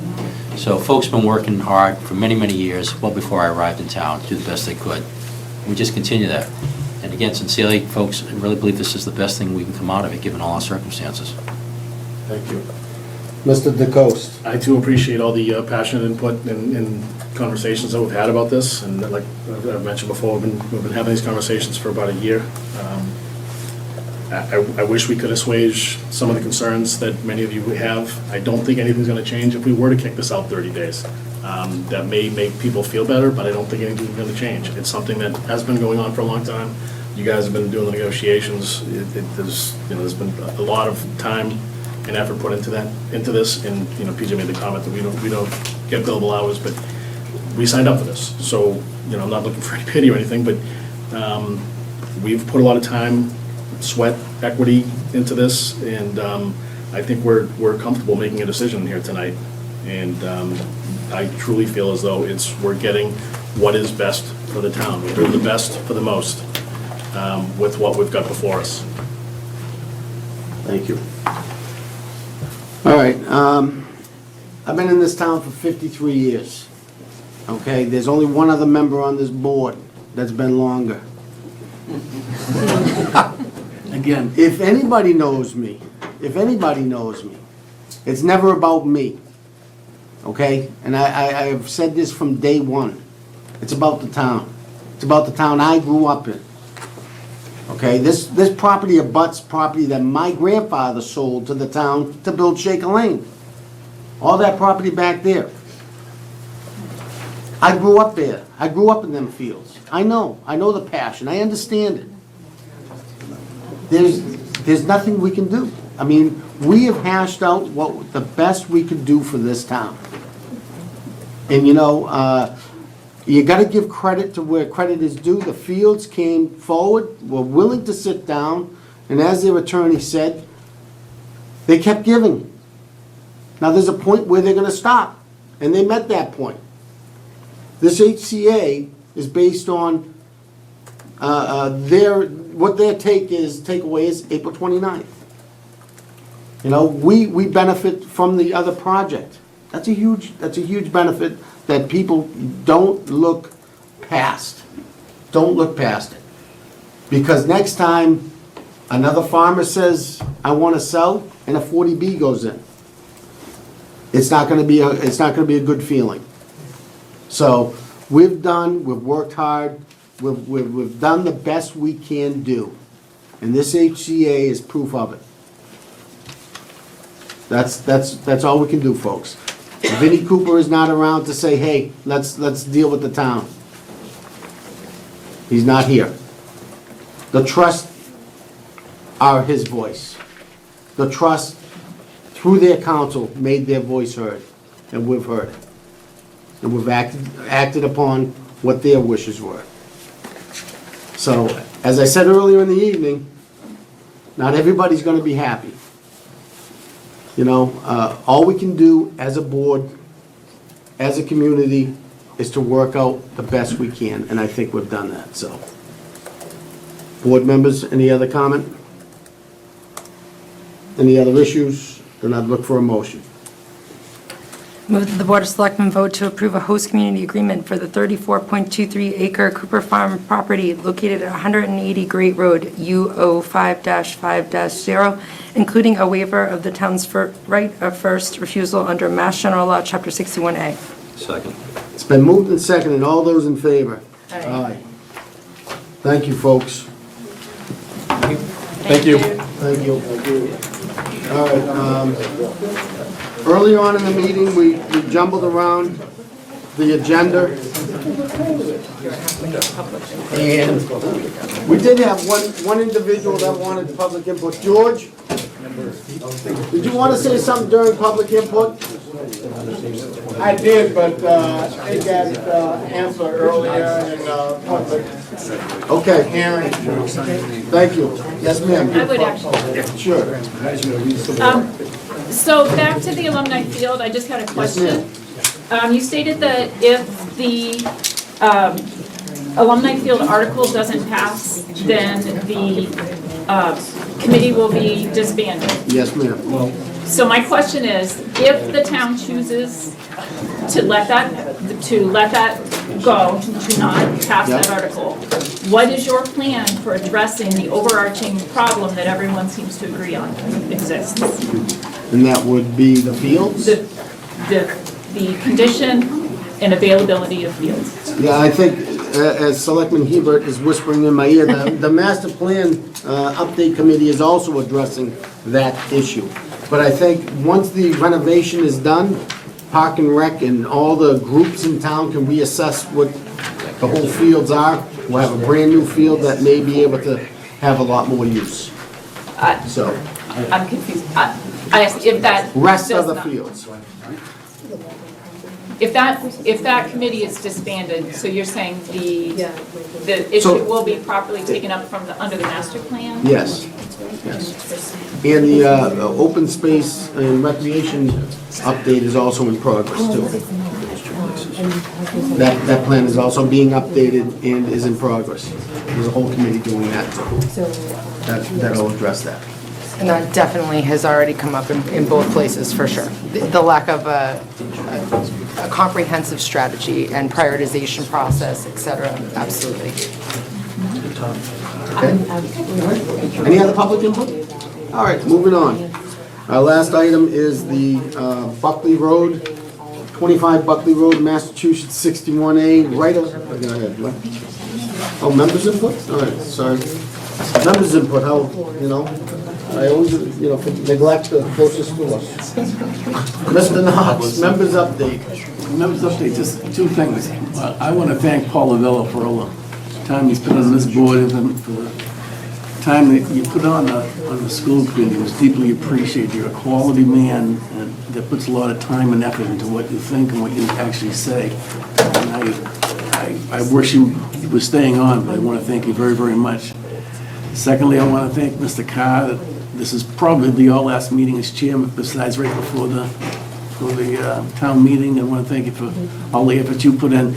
People don't understand how many hours that a chairman now puts in to get work done. It's almost like having a second job, because I know I've been in there many times, and I bet it could be over 20 hours a week extra than your normal job. So I congratulate you, and if you become the chairman, God bless you.